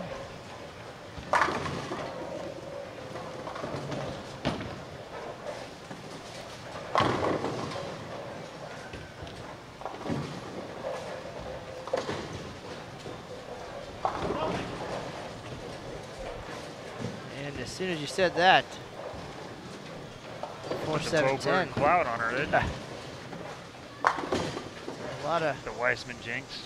I call now for Amber. Amber, ladies. But we're seeing a bunch of strikes here in Game 6, but quite a few open frames. So 161 in the 8th down there for Draper. Rutledge in a hole. He's going to throw a 3-bagger here somewhere to try and catch up. Johnson struggling as well, 87 in the 6th. Golden opportunity for somebody to come and try and make a run. Right now, nobody's stepping through the door. Looks like she's got a huge lead here. Certainly you don't want to let off the gas at this point with just a couple games left. No, wouldn't think so.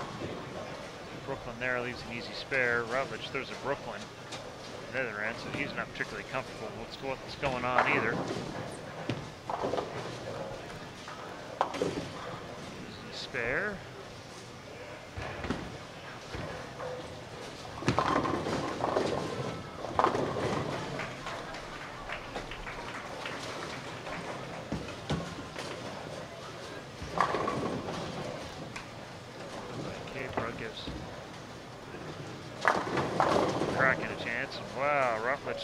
Parlays that Brooklyn into a double.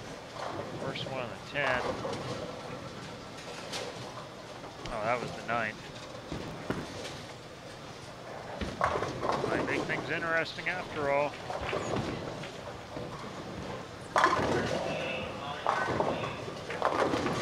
Bracket in front of us. With an 8-pin.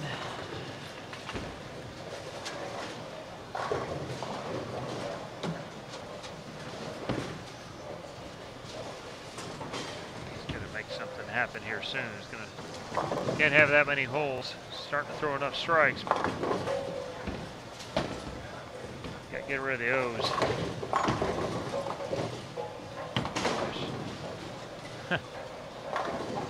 Well, she opens, just comes right back, and bang, bang. Draper goes down. Strike, strike. She throws this one. She will lock up the bonus pins.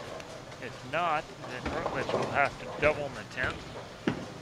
Shoot 215 and have a chance to pick up a few pins on our leader.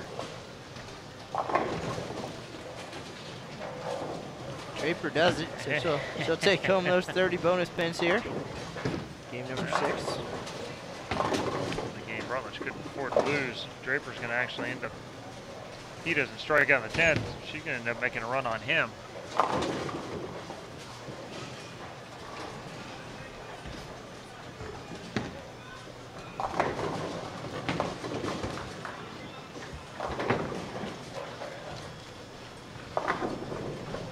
Nice break there for Hathaway, trying to take down the leader. Yeah, not bad at all. 2-4-10, almost looked like the 4 might even fall forward there for a second. Be a game by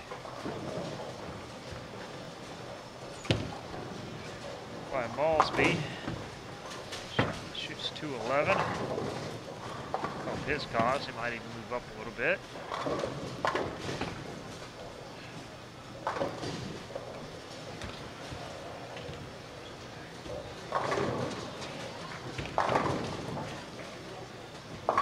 Got the first one there. Rutledge did, so it's going to be on 2-0 pace.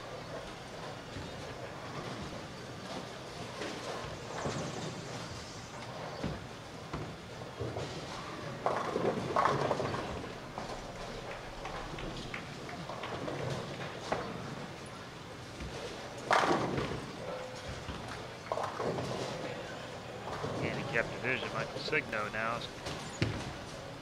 9 split, but a couple of doubles. Pretty good shape again. Michael with a strike there. In the 9th. Foundation frame.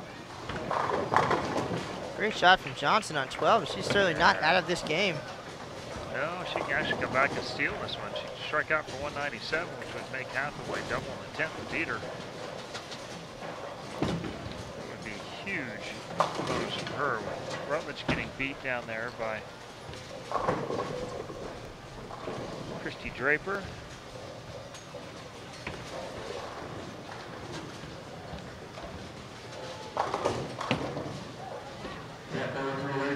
Kraken only shooting 180, so she's really not, either way, not losing many pins to him, and he's 130 behind already. Striking out here would just about put this in her back pocket. Or splitting. Something you don't see every day. Let a lot of other people back in.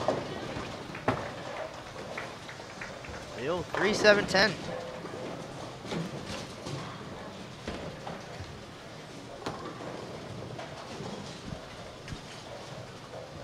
Chris Barnes gonna step out for a minute. A lot of folks on hand here today, some very supportive parents checking out the action here at Plano Super Bowl. As your scratch leader, Johnson finishes with 162. So she'll lose game number 6 here to Hathaway.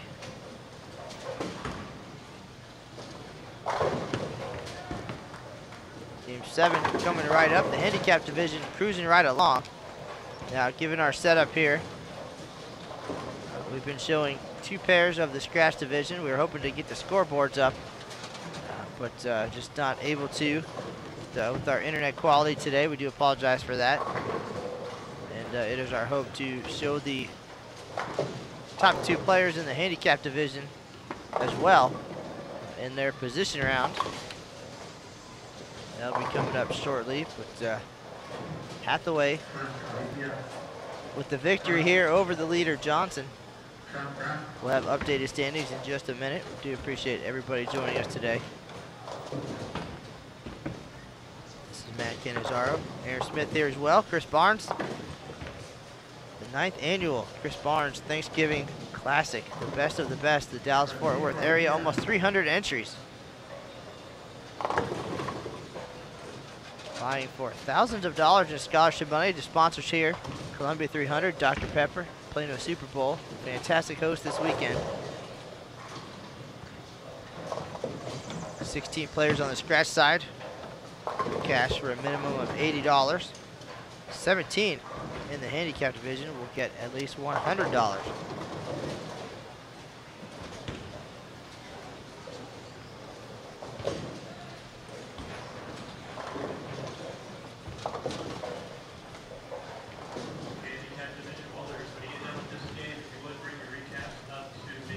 handicap division wrapping up game number 7 already.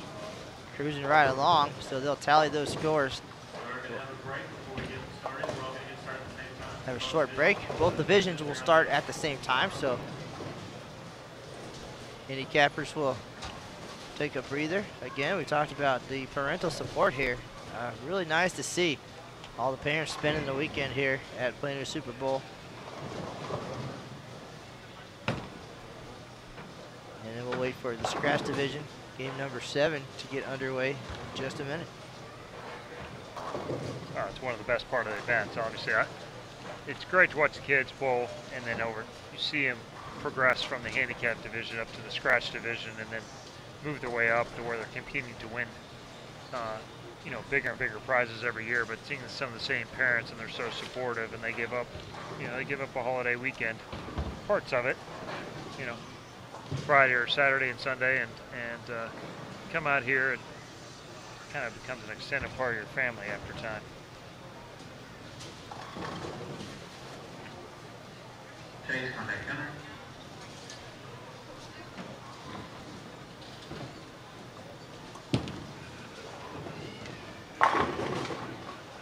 All right, so Maulsby starts things off here in game 7. Everybody returning to the lanes. I'm going to step out here for a second to talk strategy with Aaron Smith, see how we're going to handle things as we progress here. I'll be right back. Chris Barnes will be with you, bringing you the action live from Plano Super Bowl. Stuck with me. Go.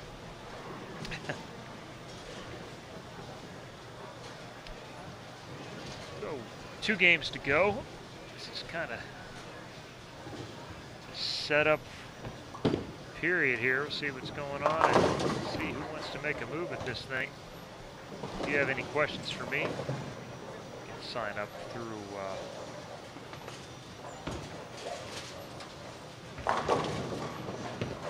guess we're on 9th annual Chris Barnes Thanksgiving Classic. So it's out there. Ask some questions if you want. But the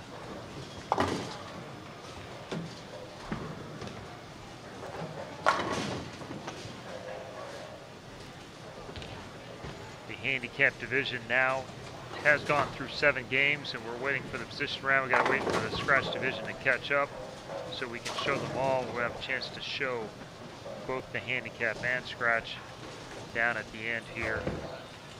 Apologize for not able to do that all the way through. Limited number of cameras.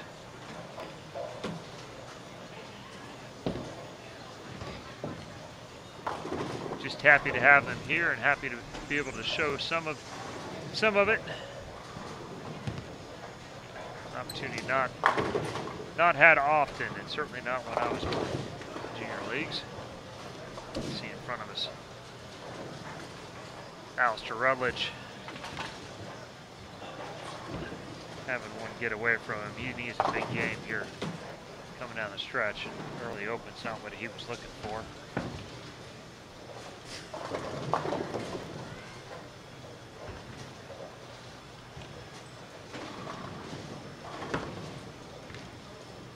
Again, this is the 9th annual Barnes Thanksgiving Classic, run here at Plano Super Bowl, Plano, Texas, just north of Dallas.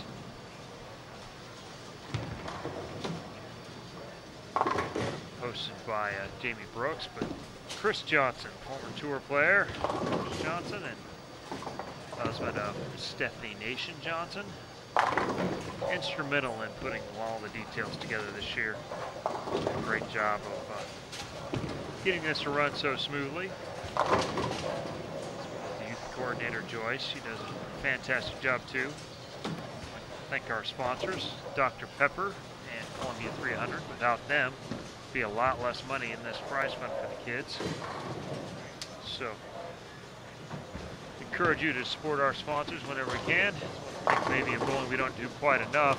When we do have sponsors, we need to take care of them so that they see the value in supporting bowling. Could we give back a little bit?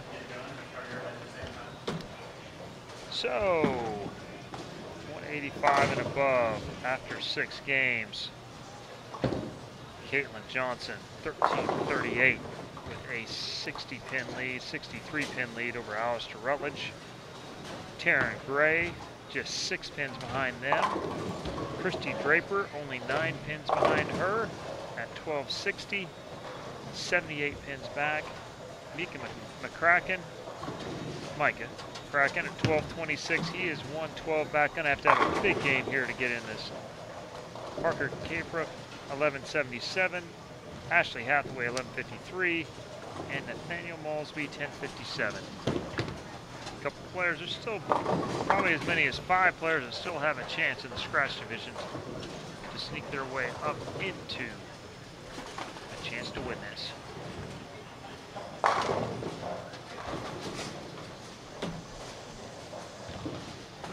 Chance to win $1,555.55 in scholarship money, plus a custom design high 5 gear shirt.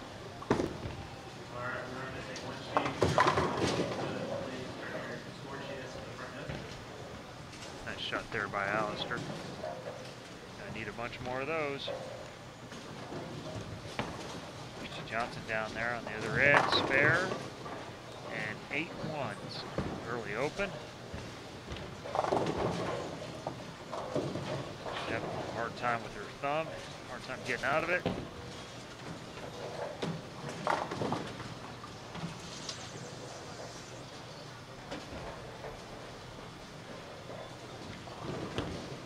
Tara Gray there on your left, and let's another 10 pin get away from her. That's 2 opens through 4 frames. And you know who's on the move here is Christy Draper. Start off slow, 150, 150, 190, 140. But since then, it's gone 238, 220. Got herself up in the 4th, 78 pins behind, and I officially threw the black cloud right on top of that one. So,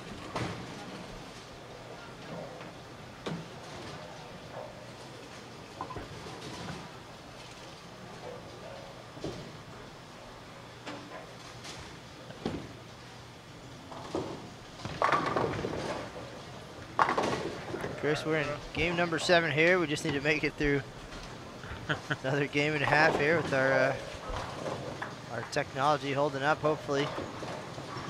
We just came up with a little strategy for game 8, and as soon as this game's over, we're gonna do the hustle and get our camera set up to catch the top 2 players in each division on the pairs in front of us. And ran into a couple parents just walking around the center here, just expressing their appreciation for us being here and being able to showcase this event a little bit, maybe get the word out, get those entries up next year, even beyond 300. So we're certainly glad to be here. There's some great talent that we're watching here at Plano Super Bowl.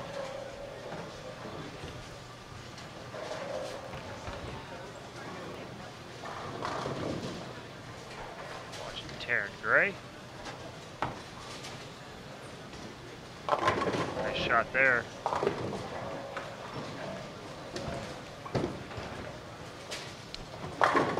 Christy with another open down there, 35 in the 3rd.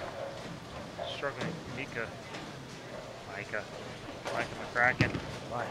Micah, you know anybody named Micah? You guys spend a lot of time together. He's got the front 3. He's trying to make this thing interesting. He's 112 pins back, but and in the 30, and he already picked up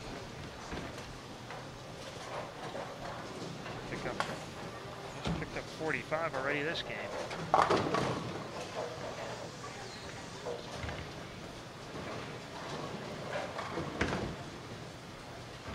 More importantly, he probably has to pick up a couple of places though, so he has a chance to have a little control of his own destiny. That's Rutledge.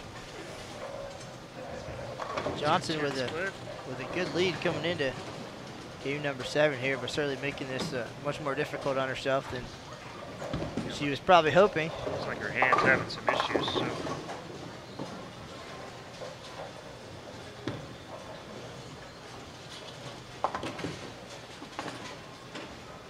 Handicap division already done.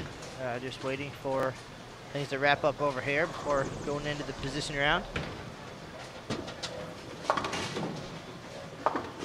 Signo in the handicap division with a pretty good lead. Yeah, they put it up. At least after 6. I know they're just probably verifying everything after 7. Yeah, they're waiting for one more sheet. Micah's going to lead with 310 there and challenge himself.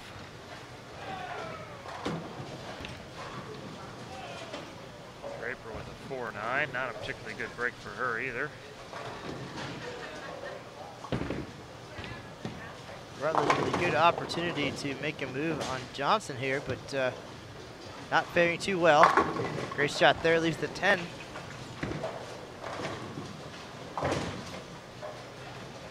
Another open frame. He's going to look back at this into today. Missed opportunities, spare shootings.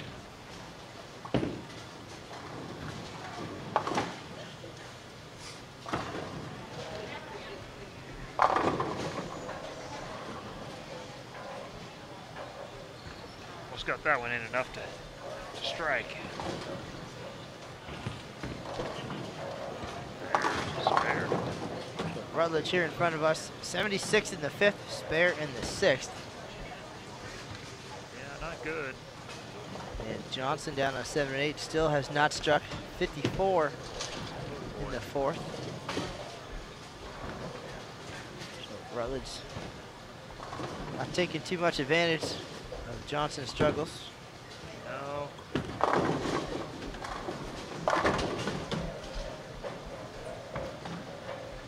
Malsby looks like he's got an injury. He's limping a little bit there, favoring his left leg, but he's trying to hurt Rutledge's run here as well with a double. Malsby in 8th place coming into game 7. Oh.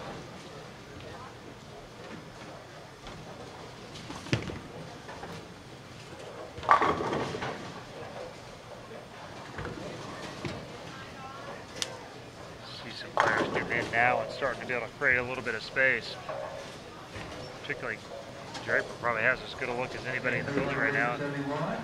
Christie's really struggled as it's actually opened up.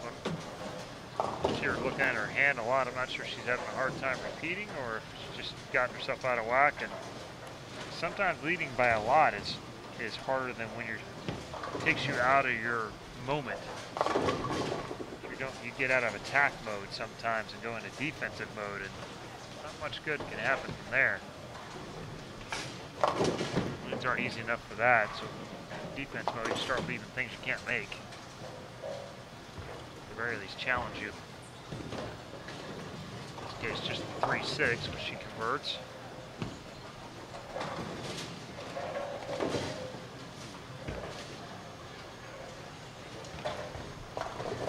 So still with 2 games left, 4 players with a shot at making a move here. Sure. 35 there. High. You're gonna make the move or hit your target. Anything you can repeat 3 times in a row, you probably need to move from.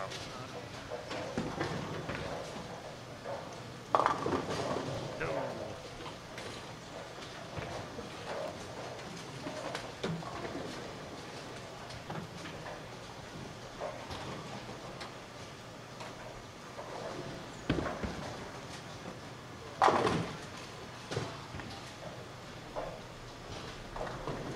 Caitlin Johnson plus 138.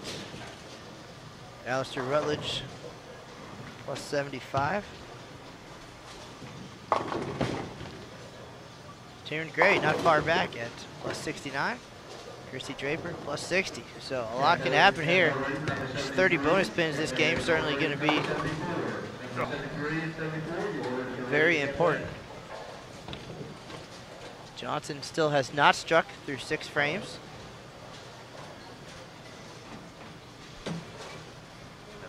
frame by Gray. It's just killing her down the stretch here.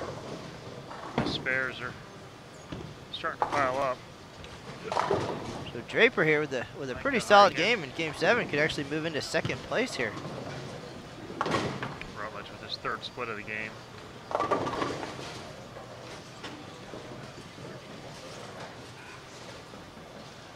Draper and McCracken probably have the best shot to actually make a move at this, it looks like right now.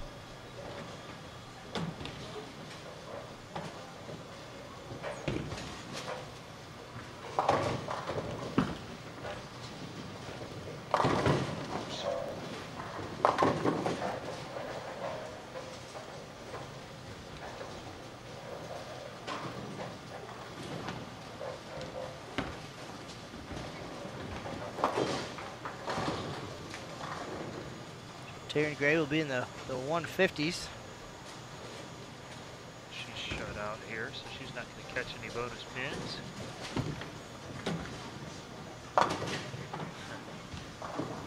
That's about the story of his day so far.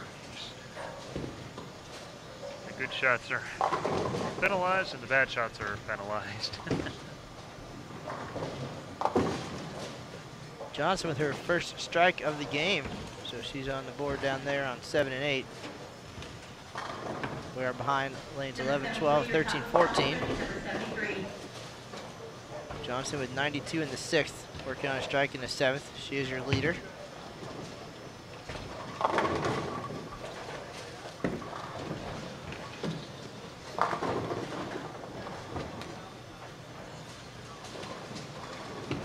Here's Draper, good finish here, could move her all the way to second place. She's been throwing a lot of good shots just like that one in the last few games. Last 2 games were 238, 220. She's in the 200s again here in Game 7.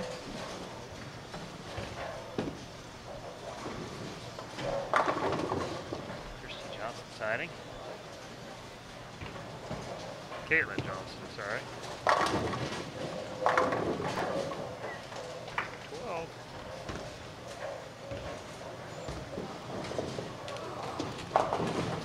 No, Micah still hasn't made the move. 5 shots in a row through the face.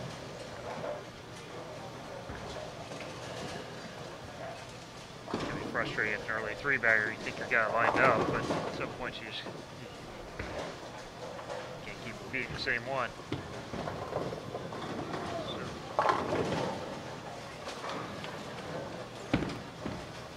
210 for Draper, plus 30 bonus pins, so she's going to make a nice move there going into the final game of the day.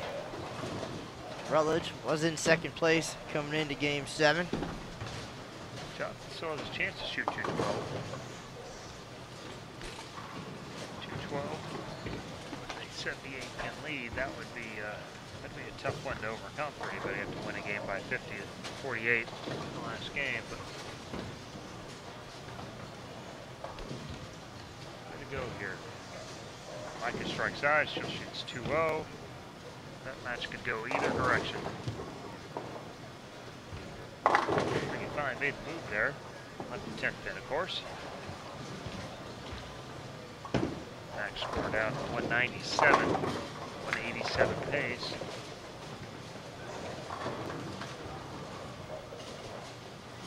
Caitlin on 182 pace, possibly 212.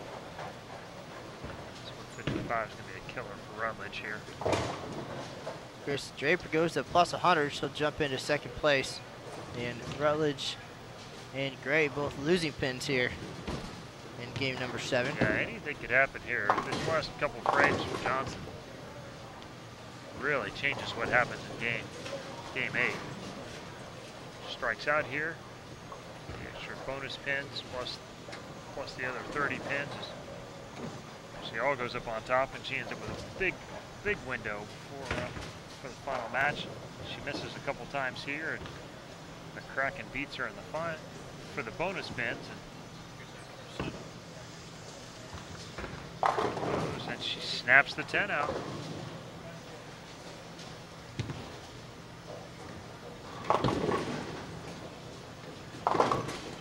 Huge shot there for her.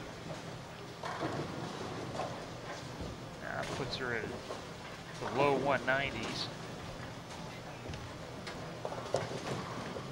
Controls her own destiny now. Good shot here. The 10th gets her the 30 bonus spins, and huge advantage going to the final game.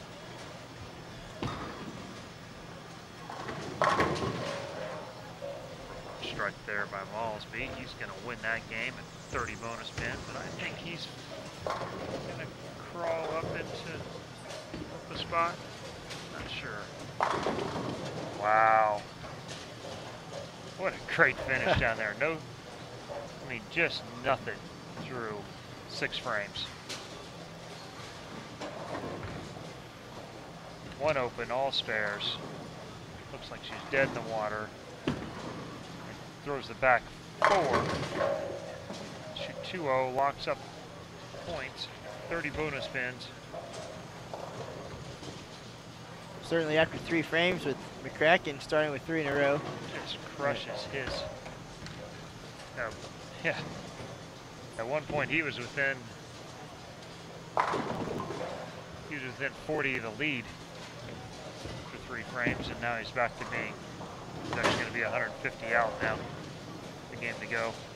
All right, so a big win for Johnson down there. She's going to lock that one up, get the 30 bonus spins. She'll be your leader coming into the position round. Looks like Draper will be second. We'll have that for you in just a few minutes. The handicap division getting antsy, getting ready to bowl. We're going to step back for a minute here. We'll give you a generic scoreboard shot, and we'll get the camera situated for our position round.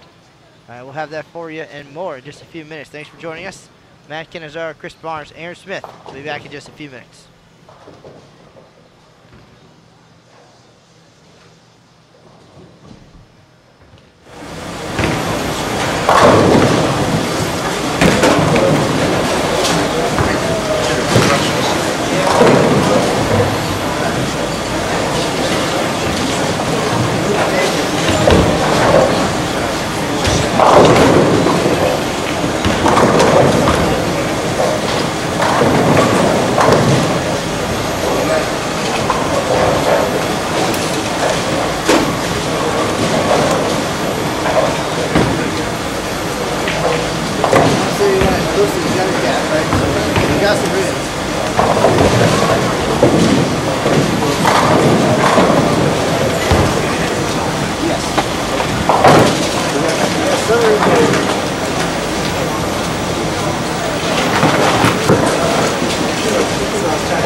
Division bowlers, if you would please bring your recaps to the front desk when you are done.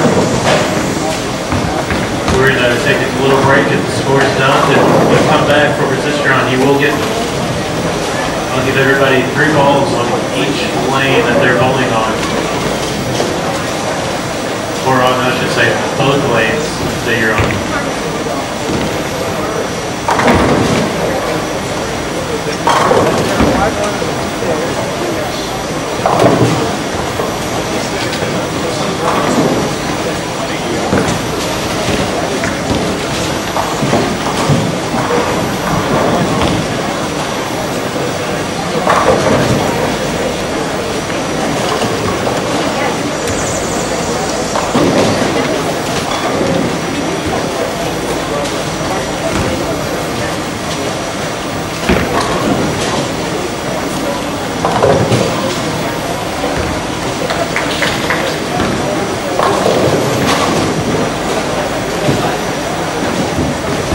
We do have the handicap standings up here on the board behind 13 and 14.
DJ in the tournament office.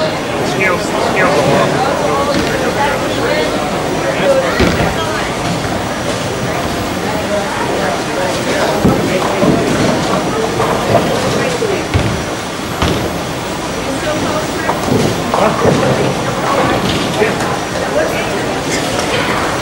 Current standings are located up the middle back here behind 13 and 14.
The 9th annual Chris Barnes Thanksgiving Classic. They are tabulating all the scores now, finalizing everything up for the position round.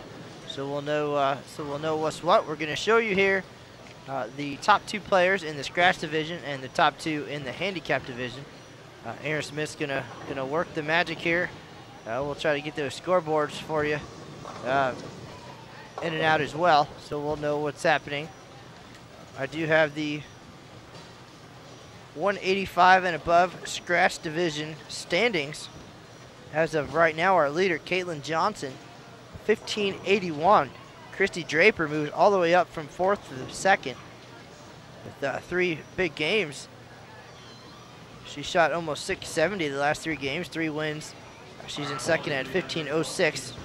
Taryn Gray, your qualifying leader, is 3rd at 1431. And Alistair Rutledge is 4th at 1427.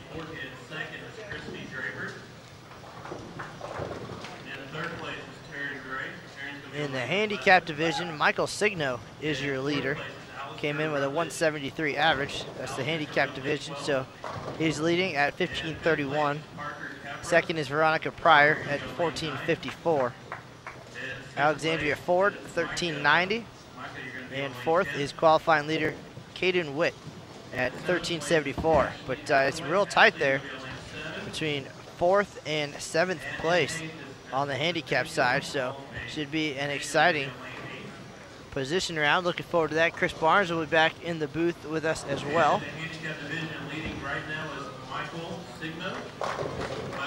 Bowlers are reporting to their lanes now. They're going to have 3 practice balls on each lane, and then we'll get right into the final match here. So once again, Matt Canizaro, Chris Barnes, and Aaron Smith live at Plano Super Bowl, the 9th annual Chris Barnes Thanksgiving Classic, coming to a close here. We're just 1 game away from giving away quite a bit of scholarship money, and that's what it's all about, is the kids having the chance to test themselves against the best on some challenging conditions.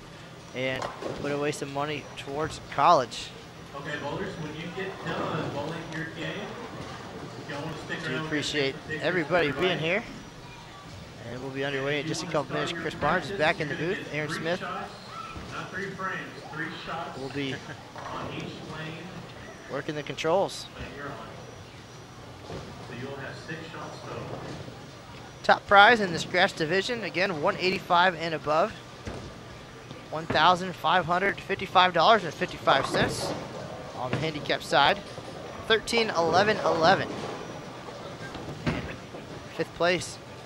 The scratch division guaranteed $500, $600 for the top 5 on the handicap side. So some good money up for grabs here, and all for a $49 entry fee. So a very small price on the experience that these players are gaining here. Almost 300 entered this week's event.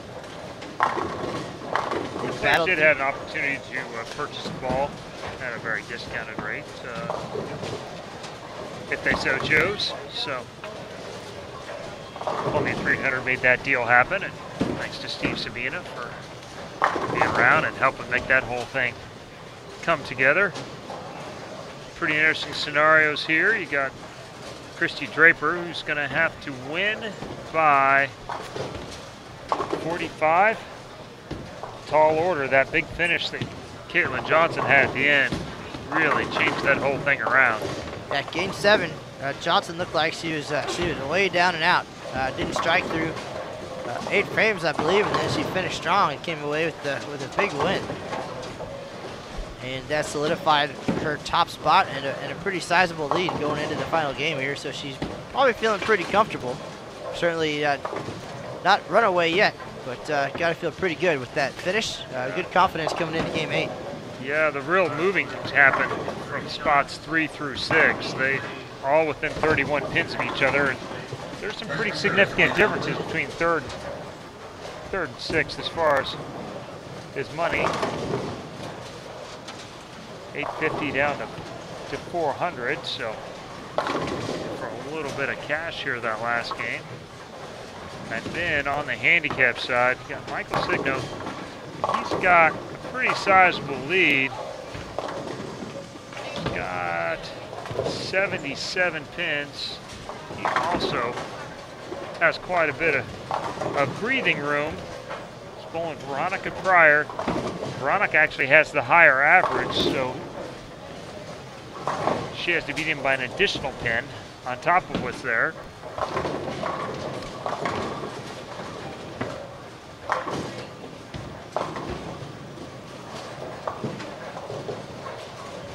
Beach has won 5 out of their 7 matches, so they're dead even as far as bonus pins are concerned. And again, you have the same thing, really. 3rd through 8th is within 31 pins on the handicap side. Literally anything can happen, and there you got pins all over the board, between as little as 8 pins a game to 36, 2 of them with 36 pins a game coming in this last game. So lots of moving and shaking, lots of scholarship dollars up for grabs. Looking for an exciting finish here for sure. Again, you said on the handicap side, a lot of players close. So again, big differences in the prize money. So a good opportunity to test yourself under pressure here for these young bowlers. They battled this challenging 39-foot WTBA Sport Certified lane condition all weekend. 6-game qualifying rounds. 1 in 8 advanced to the semifinals last night for 4 additional games. Total pins from those 10 games carried over to determine the top 8 who came in today. All pins dropped, and 7 games of match play so far, bonus pins included, all starting from scratch this morning. And here we are, the position round, just 1 game away from determining the winners at this year's Chris Barnes Thanksgiving Classic. We appreciate everybody joining us as we wind things down. Matt Cannizzaro, Chris Barnes, and Aaron Smith here at Plano Super Bowl, and we're about to get underway for our final game. So we're getting ready to start here. They're showing the PBA show where Clara Guerrero is going West Malott there as well. And out of our 4 finalists here, our top 2s, there's 3 females in there. It's what's going on here? Well, the sport knows no boundaries. Age, skill level, it's that's what it's all about. Everybody with the chance here. The young ladies here this weekend in the scratch division, they do receive 6 additional pins. It's the WTBA international format, but those pins not really relevant here. They aren't at all. Actually, the top 3 in the scratch division are all females. But if you take away the 42 pins that they have, Caitlin would still be leading by more than 100 over the nearest guy. Alistair Rutledge being the highest male in 4th place, he would move up to 3rd with no pins involved, but would still be significantly behind both our 1st and 2nd seed going into this final. All right, Chris, so here's the breakdown. Right now we're looking at lanes 13 and 14. That's our top 2 players in the scratch division, Johnson and Draper. And then on our right, 15 and 16, the top 2 players in the handicap division. It's going to be Veronica and Michael Signo. Pryor right there, and she starts up with a split. The last thing she needed being the chaser.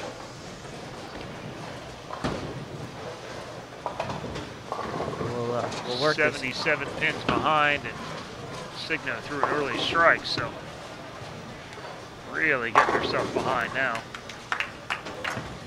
We'll try to work the scoreboard shot into this game as well as things unfold. Draper being the chaser as well, being 75 pins back, and starts off with a split as well. Way over there on your right, that's Caden Witt. He's a cool dude. These are Looks qualifying. like he can run me over too. About 4'6" and just steamroll me. Well, he did some steamrolling in qualifying. He was our leader coming into today on the handicap side. He could make a move here in the final game.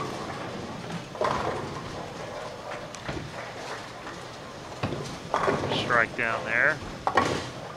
The number 4 seed coming into this game, he has a chance to move up at least a couple of spots, or 1 spot for sure.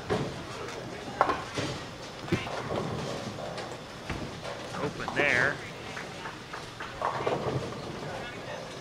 So on our handicap side, Veronica Pryor with a pair of opens to start here in our final game. Signo says, I don't think so. Starts with a double.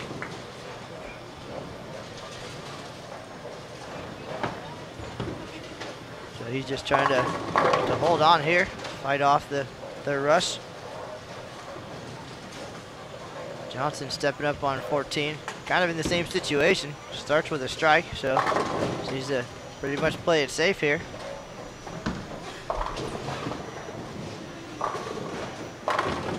Oh.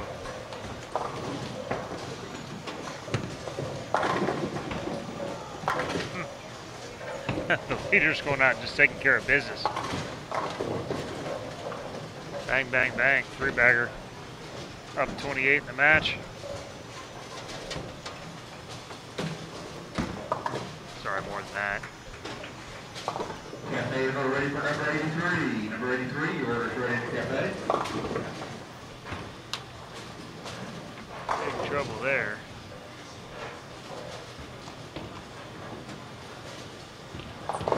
Johnson working on a double here on 13, looking for 3 in a row. Goes high, leaves just a 10 pin. Rutledge throws a double.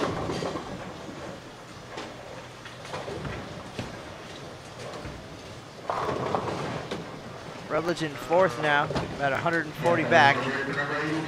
Veronica Pryor with another open. She's in big trouble now. Big Caden Witt with a double.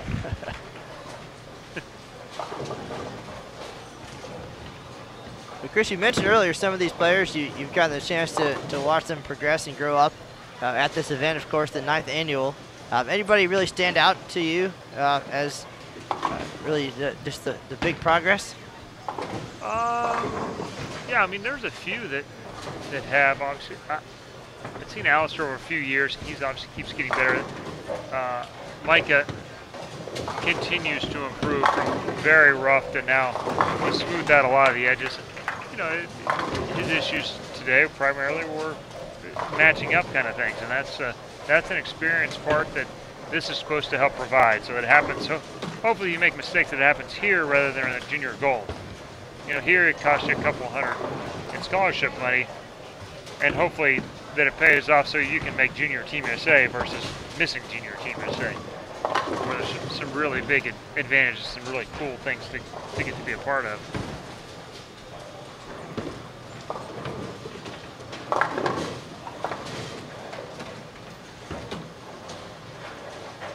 In our handicap division, Signo starts with 3 in a row, now 9 spare.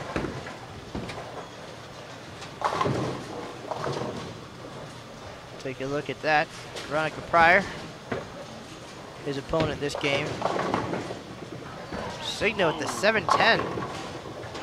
I've seen him since he was tiny too. I imagine this will be the last year we see him in the handicap division. Average 174. Does a lot of things right. I think by next year he'll be in the 190s somewhere. So. With the open there, 105 in the 5th, but pretty comfortable lead here. Yeah, he's in great shape at this point.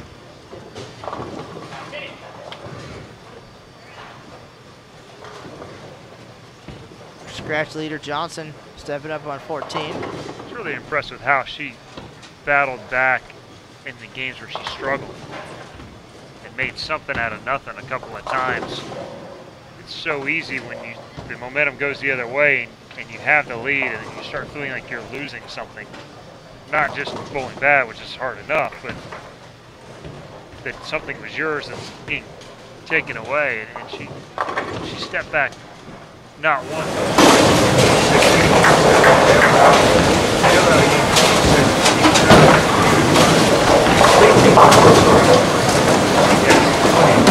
Here, instead of basically being a shot for shot.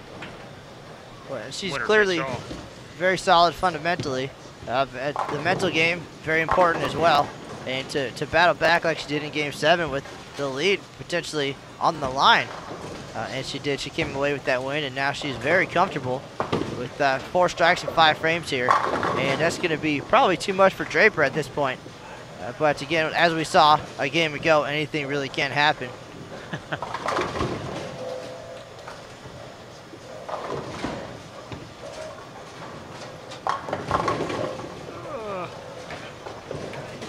I was just thinking, you know, he's got the front 4. He shoots 300. Yeah, all that do is thinking. Rutledge trying to make some magic here to our left. He lost a few pins in Game 7. Dropped all the way down to 4th place.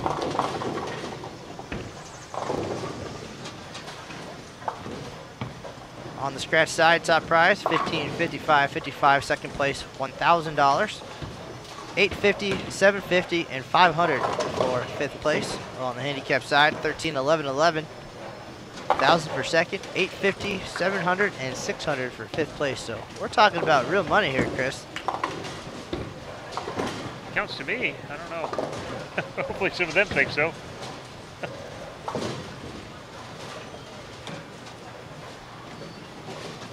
Well, Caitlin just in position to put the final nail in the coffin here for her win. Michael, after a couple of opens, still has a little bit of work to do. Make sure he's okay. There's a look at that scoreboard. Signo and Pryor. Signo 113 in the 6th. Pryor 72 in the 6th. Back to Johnson here. trying to finish it. Shot. Tarrant.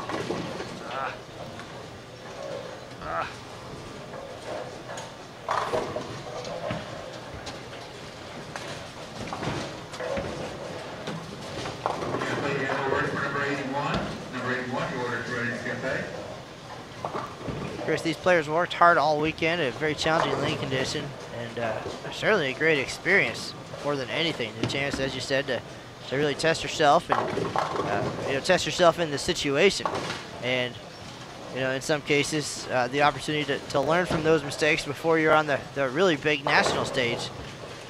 But this can only be a positive experience for all these players after today. But I think that's trying to create. West run his tournaments, some of the other tournaments that are around in the Texas area, including down in San Antonio and Austin, and just create opportunities to get good competitive bowlers in our state again. And the guys are working together. We're all talking about working together and making it more of a tour and having a point list, and kind of having it all be part of a bigger thing inside of having good tournaments.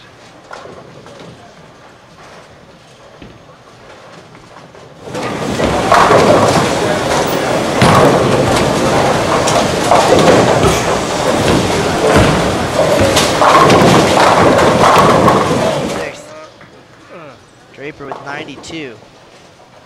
Wow. Signo, he was in really good shape there. And it still really is, but followed up his 2 opens with a double and then another 5 count through the middle. Nobody really putting any kind of pressure on him though over there.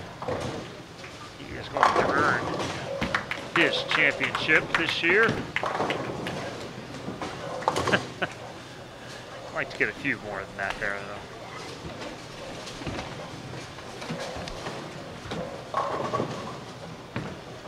What though? Rutledge still has a little chance to make some noise here.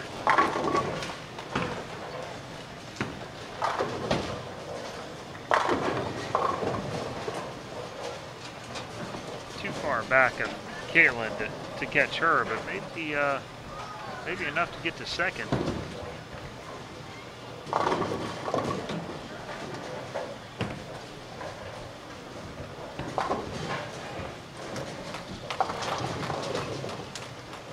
Certainly do some quick unofficial math as this game winds down.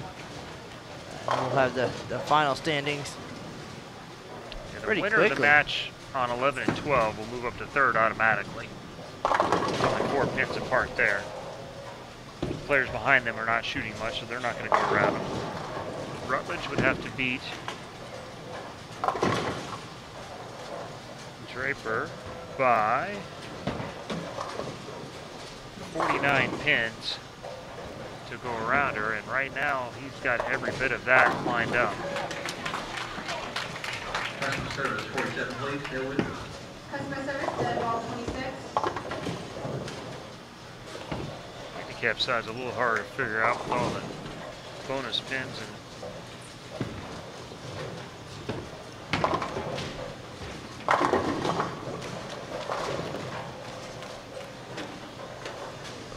little Caden Witt, he's gonna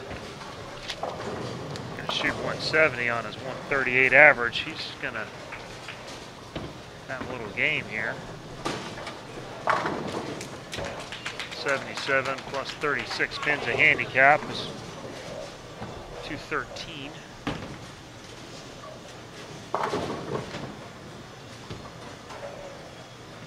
But he was actually probably not going to win his game, so.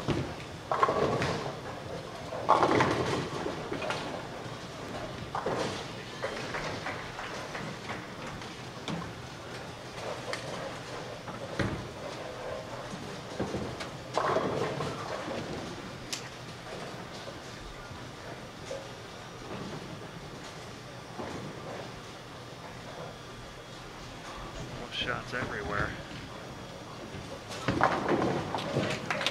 62. Which gives her. Pryor finishes with 3 strikes at and 162. 169 with her handicap. Signo finishing out.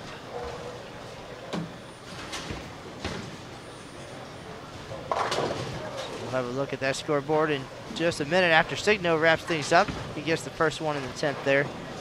He'll be your unofficial tournament champion. We'll have the trophy presentation coming right up. The staff's been great with the scores all weekend.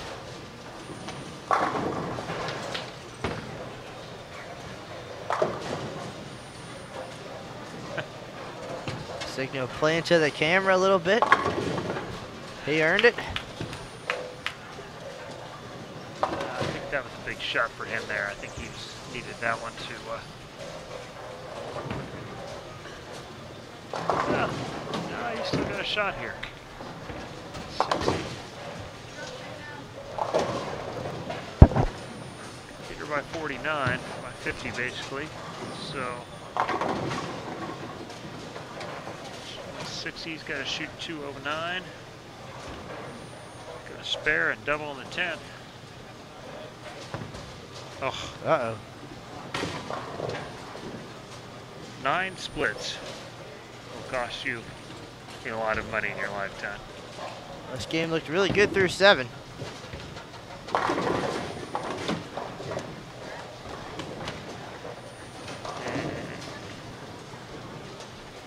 he's on 185, not 165. He still only needs more. That would have locked it up for him. And we just needed some count. So on our handicap side, Signo 188, Pryor 162. Signo maintains his lead. He'll be your winner in the handicap division. $1,311.11. 20, 50.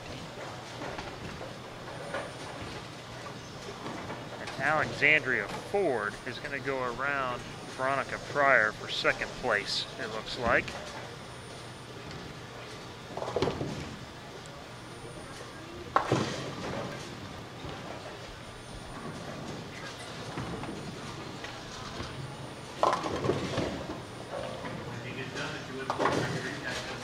And on 13 and 14, Draper came in 2nd place after 7. Johnson will win. She had a sizable lead coming into the final game. She'll take game 8 and the 30 bonus pins. Yeah, very impressive performance, both early and then I was most impressed. Lots of people bowl good with a lead, and they bowl good when things are going well, but when it starts to go bad, especially at this age, it's so easy to spiral and just the wheels completely fall off. She was able to get the ship righted up again, and not only that, but actually finish strong and then close the last game well. Also, very deserving of this championship. She bowled very well.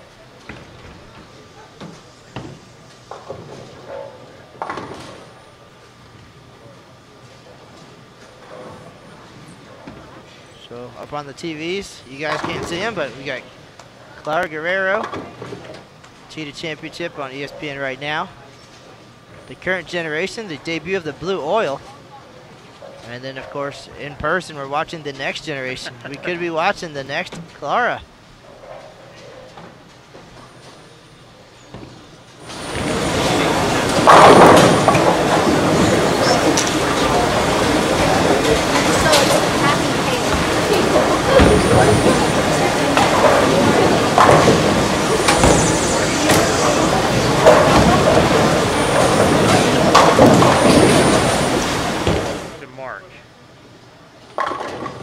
That's a mark. Well, that's the way you want to do it. Knock them all down in the first try. Don't have to worry about yeah, that 10 pin's not hard to make when it's not standing up. It's pretty good. Hey, Matt, I want to thank you for letting us be on here on behalf of the Barnes Thanksgiving Classic and Dr. Pepper and Columbia 300 High Five gear. I'm going to have to go out and hand out some trophies here. But I really appreciate you guys taking part of your Sunday to be out here and giving some kids some exposure. And I understand not everybody could be on today, and I apologize to those who could not. But thought it was more important that we got an opportunity to gain some exposure to some different people. So. Well, we appreciate the opportunity and all you guys do for youth bowling, of course, the JDRF and everything else you guys are involved in. And hopefully we'll be back in the future and we'll see the growth of the Chris Barnes Thanksgiving Classic. I forgot she gets 6 pins there, 164. He needs a spare, I think. Well, we'll have the final tallies and the trophy presentation in just a few minutes. We'll get the cameras all situated for that. Our man Aaron Smith, the tech guru today. That was enough. Alistair Rutledge finishes with 214 and a victory, so he picks up 44 pins that game. Well, thanks to USBC for letting this happen today and helping us wrap up and make this event better than it was before. All right, thank you, sir. Chris Barnes going to go out and give out some trophies and a whole lot of scholarship money. Chris, we appreciate it. We'll see you again soon. Thanks, guys. And this is Matt Canizaro. We'll be right back with the trophy presentation. We'll get the camera on that. So don't go anywhere. Stay tuned.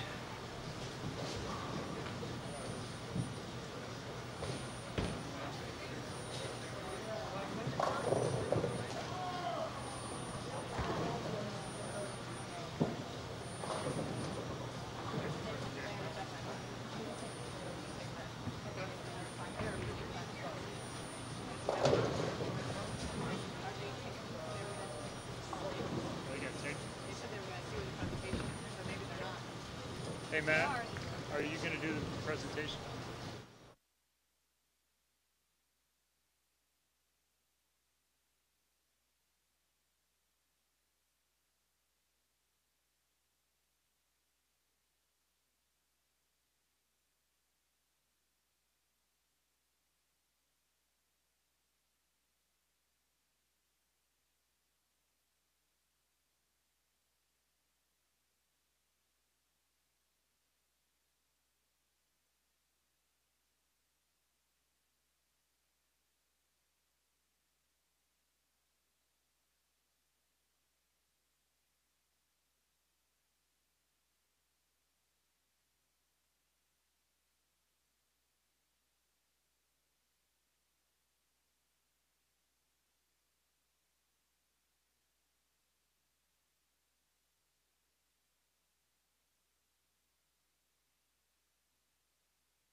All right, folks, we're minutes away from the trophy presentation here at the 9th annual Chris Barnes Thanksgiving Classic. Top youth players in the Dallas-Fort Worth area have battled all weekend for tons of scholarship money, and we'll have the official winners here in just a minute. 2 divisions, scratch 185 and above, the handicap 184.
Grade 8, your orders ready, please. 88.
All right, once again, folks, we're waiting for the final tally here after today's 8 games of match play.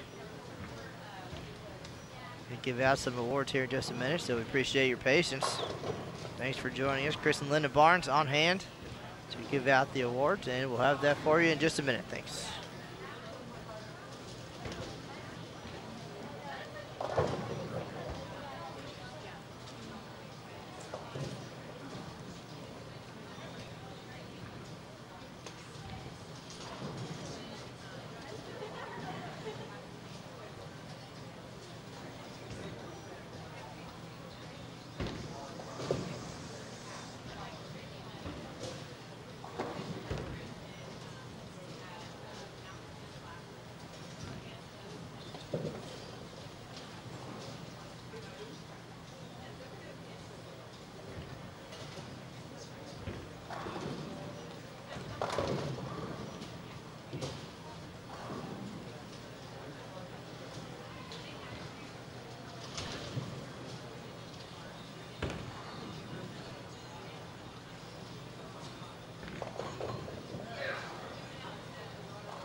All right, we got the final standings here from the 184 and under handicap division. As we noted accurately during the broadcast, our handicap champion, Michael Signo, his total for the day, 1757.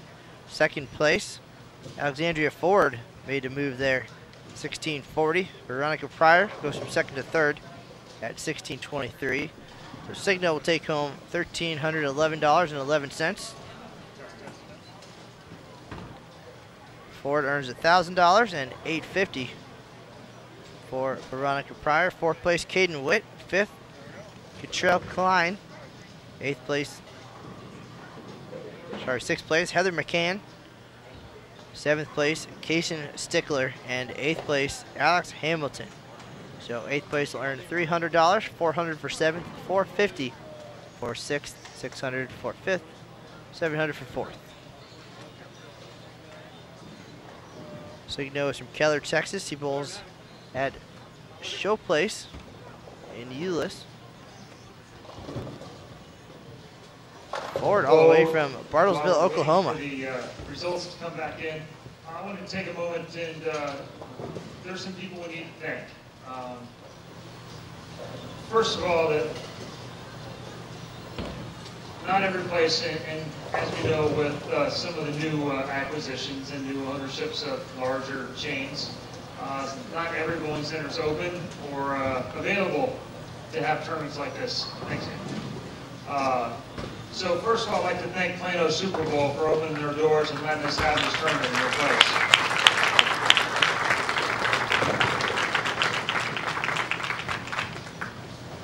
And not only do they open their doors, but they provide some people that are real instrumental in getting this thing to happen. Chris Johnson, he's been running around here doing just about everything all week long. He's back there in the light blue. Just got married a few weeks ago, and he's still putting in all the work for this. Another person kind of behind the scenes, but Joyce Claus and her staff, they're in the navy and the orange. They do a whole lot of things that nobody ever looks at.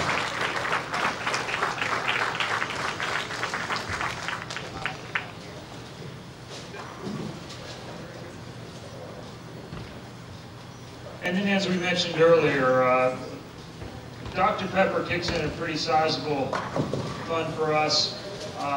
They allow this entry fee to stay at $49 and still have a nice size prize fund and make it not too expensive for everybody. So when you get a chance, if you buy sugar or non-sugar drinks, but yeah, there's some diet, there's some gold 10 up here, there's a little bit of everything. Think about Dr. Pepper the next time you go out there. They do a lot to help us out in this tournament.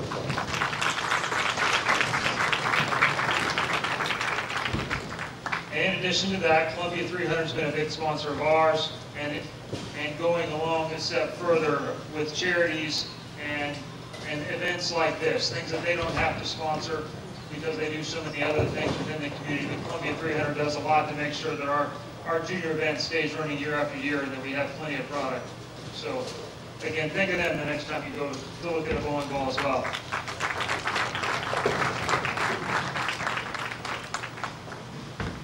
And last, you know what? As much as I love watching kids bowl and seeing the future of our sport, these tournaments can't happen unless the parents give up their time and their energy and their resources to come and spend a weekend of their 4-day weekend here with us. And so, from me to you, thank you very much for taking time out of your schedule to make this happen.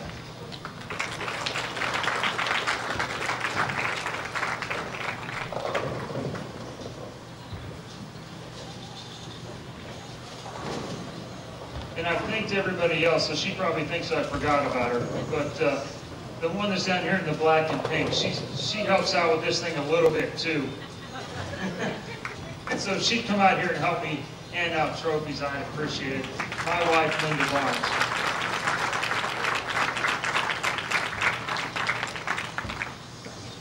So first, we're going to go through the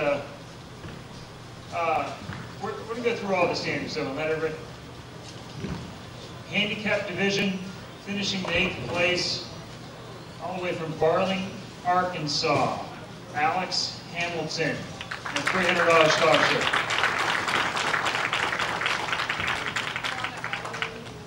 You can come on up. We're going to take a picture, I think, in there somewhere. In 7th place, from Bixby, Oklahoma, his home center is Andy Bees, Kason Stickler, $400 scholarship.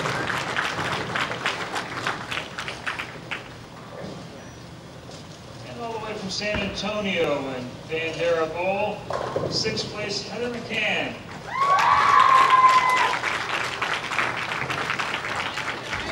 $450 scholarship.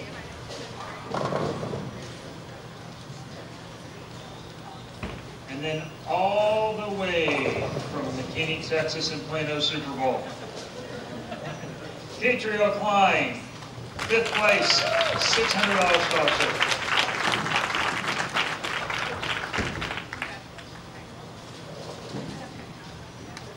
And then from Kaufman, Texas, but also from Plano Super Bowl, my man, Caden Witt, 4th place, $700 scholarship.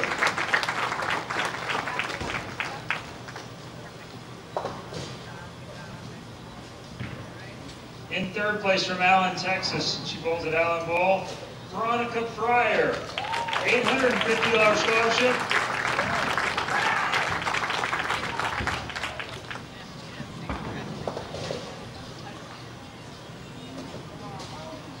And from Bartlesville, Oklahoma, in the Red Apple Bowling Center, Alexandria Ford, 2nd place, $1,000 scholarship.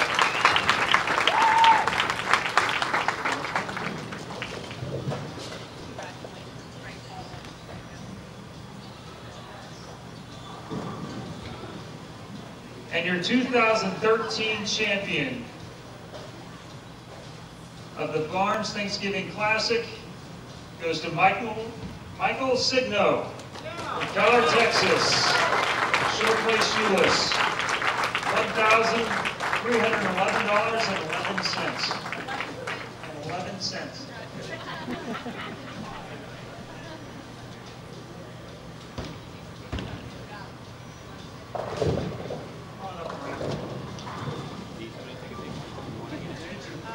I don't need to be in there, it's okay.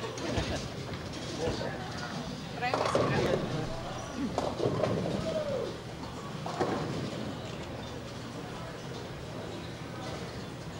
One of you. There we go.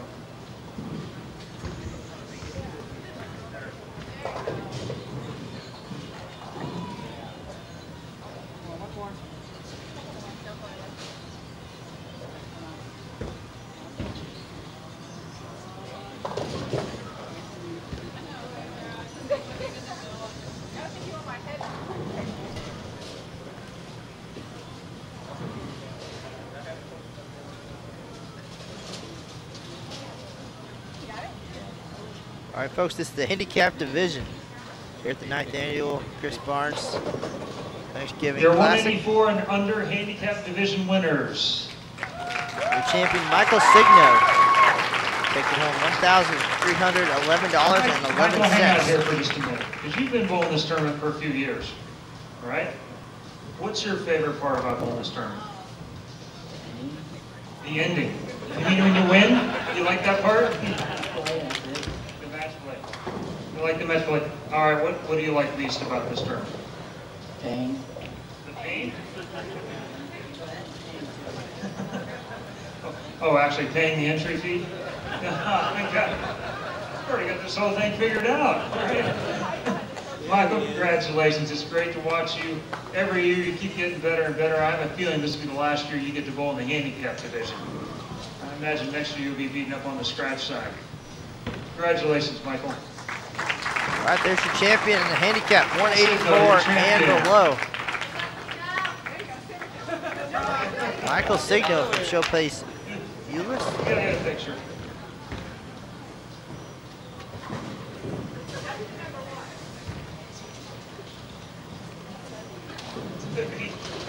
This trophy's too heavy. He's got to go. Scratch standings coming up right now. Our presentation, Chris Barnes and Linda Barnes. And now our scratch division. Finishing in 8th place from Tulsa, Oklahoma, and Andy B's there, Nathaniel Malsby. $250 scholarship.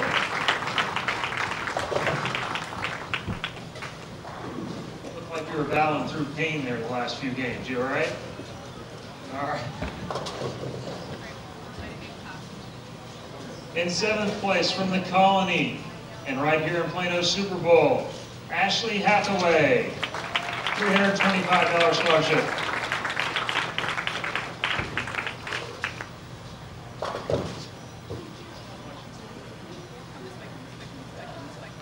Top 16 in the In scratch 6th division, earning place scholarship from money Fort today. Worth in Showplace Euless, Micah McCracken. $400 scholarship.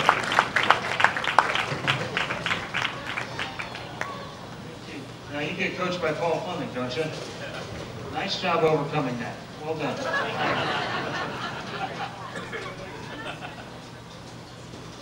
Paul and I bowl together all right. It's a joke. It's a joke. 5th place from Spring, Texas, and the Conroe 300 Bowling Center, Parker Capra.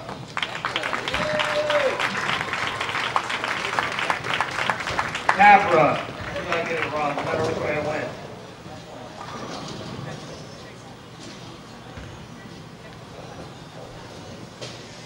From Greenville, Texas, finishing in 4th place, and right here in Plano Super Bowl, Taryn Gray.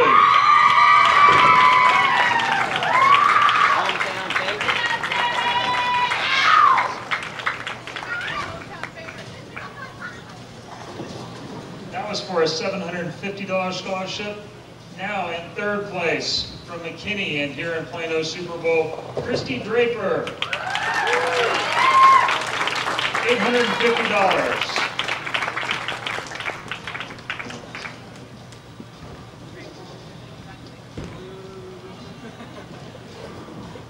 And runner-up, he had a huge last game to jump up 2 or 3 spots from Dallas, Texas, the bowl's right here in Plano Super Bowl, Alistair Rutledge, $1,000 scholarship.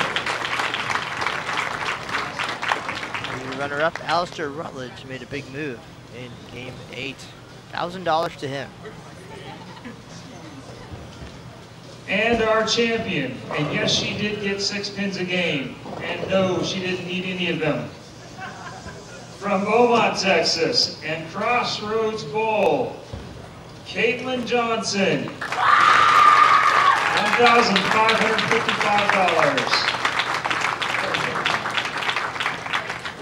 There's your winner, Caitlin Johnson, $1,555.55. So get the final pictures here, and that is going to do it for our coverage of the 9th annual Chris Barnes Thanksgiving Classic, the best youth bowlers in Texas and Oklahoma, as it turns out.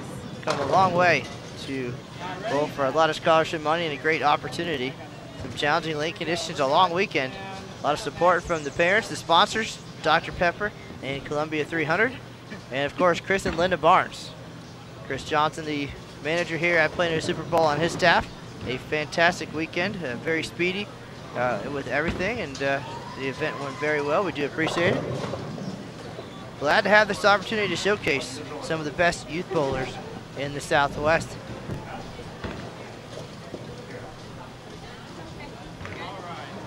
Yeah, we're done, except for Caitlin. So you bowl at Crossroads Bowling Center, which Mark Barnes is going to talk to our champion, PBA Tour Caitlin Johnson, just for a minute, and then we will Hall of Famer. bid you adieu from Has he Plano helped you out Super at all? Bowl here in Plano, Texas. He helps with a little bit of my lane transition. Did he teach you his arm swing? No.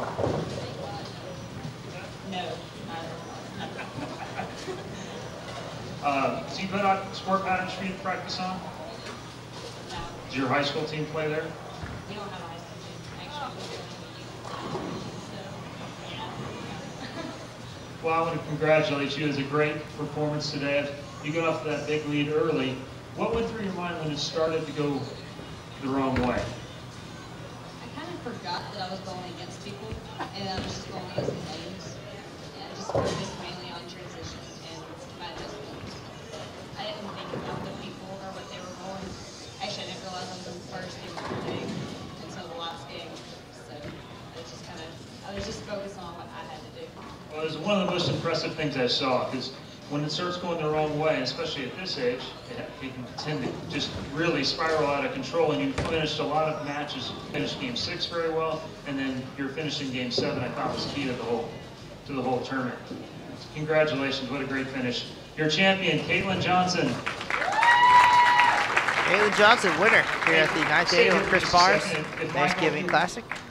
Michael will come back up here and get a picture with our 2 champions. We'll get a couple pictures, and that's going to do it from Plano Super Bowl. Matt Canizaro, Chris Barnes, and Aaron Smith. Until next time, that's the news for now. We'll see you on the lanes.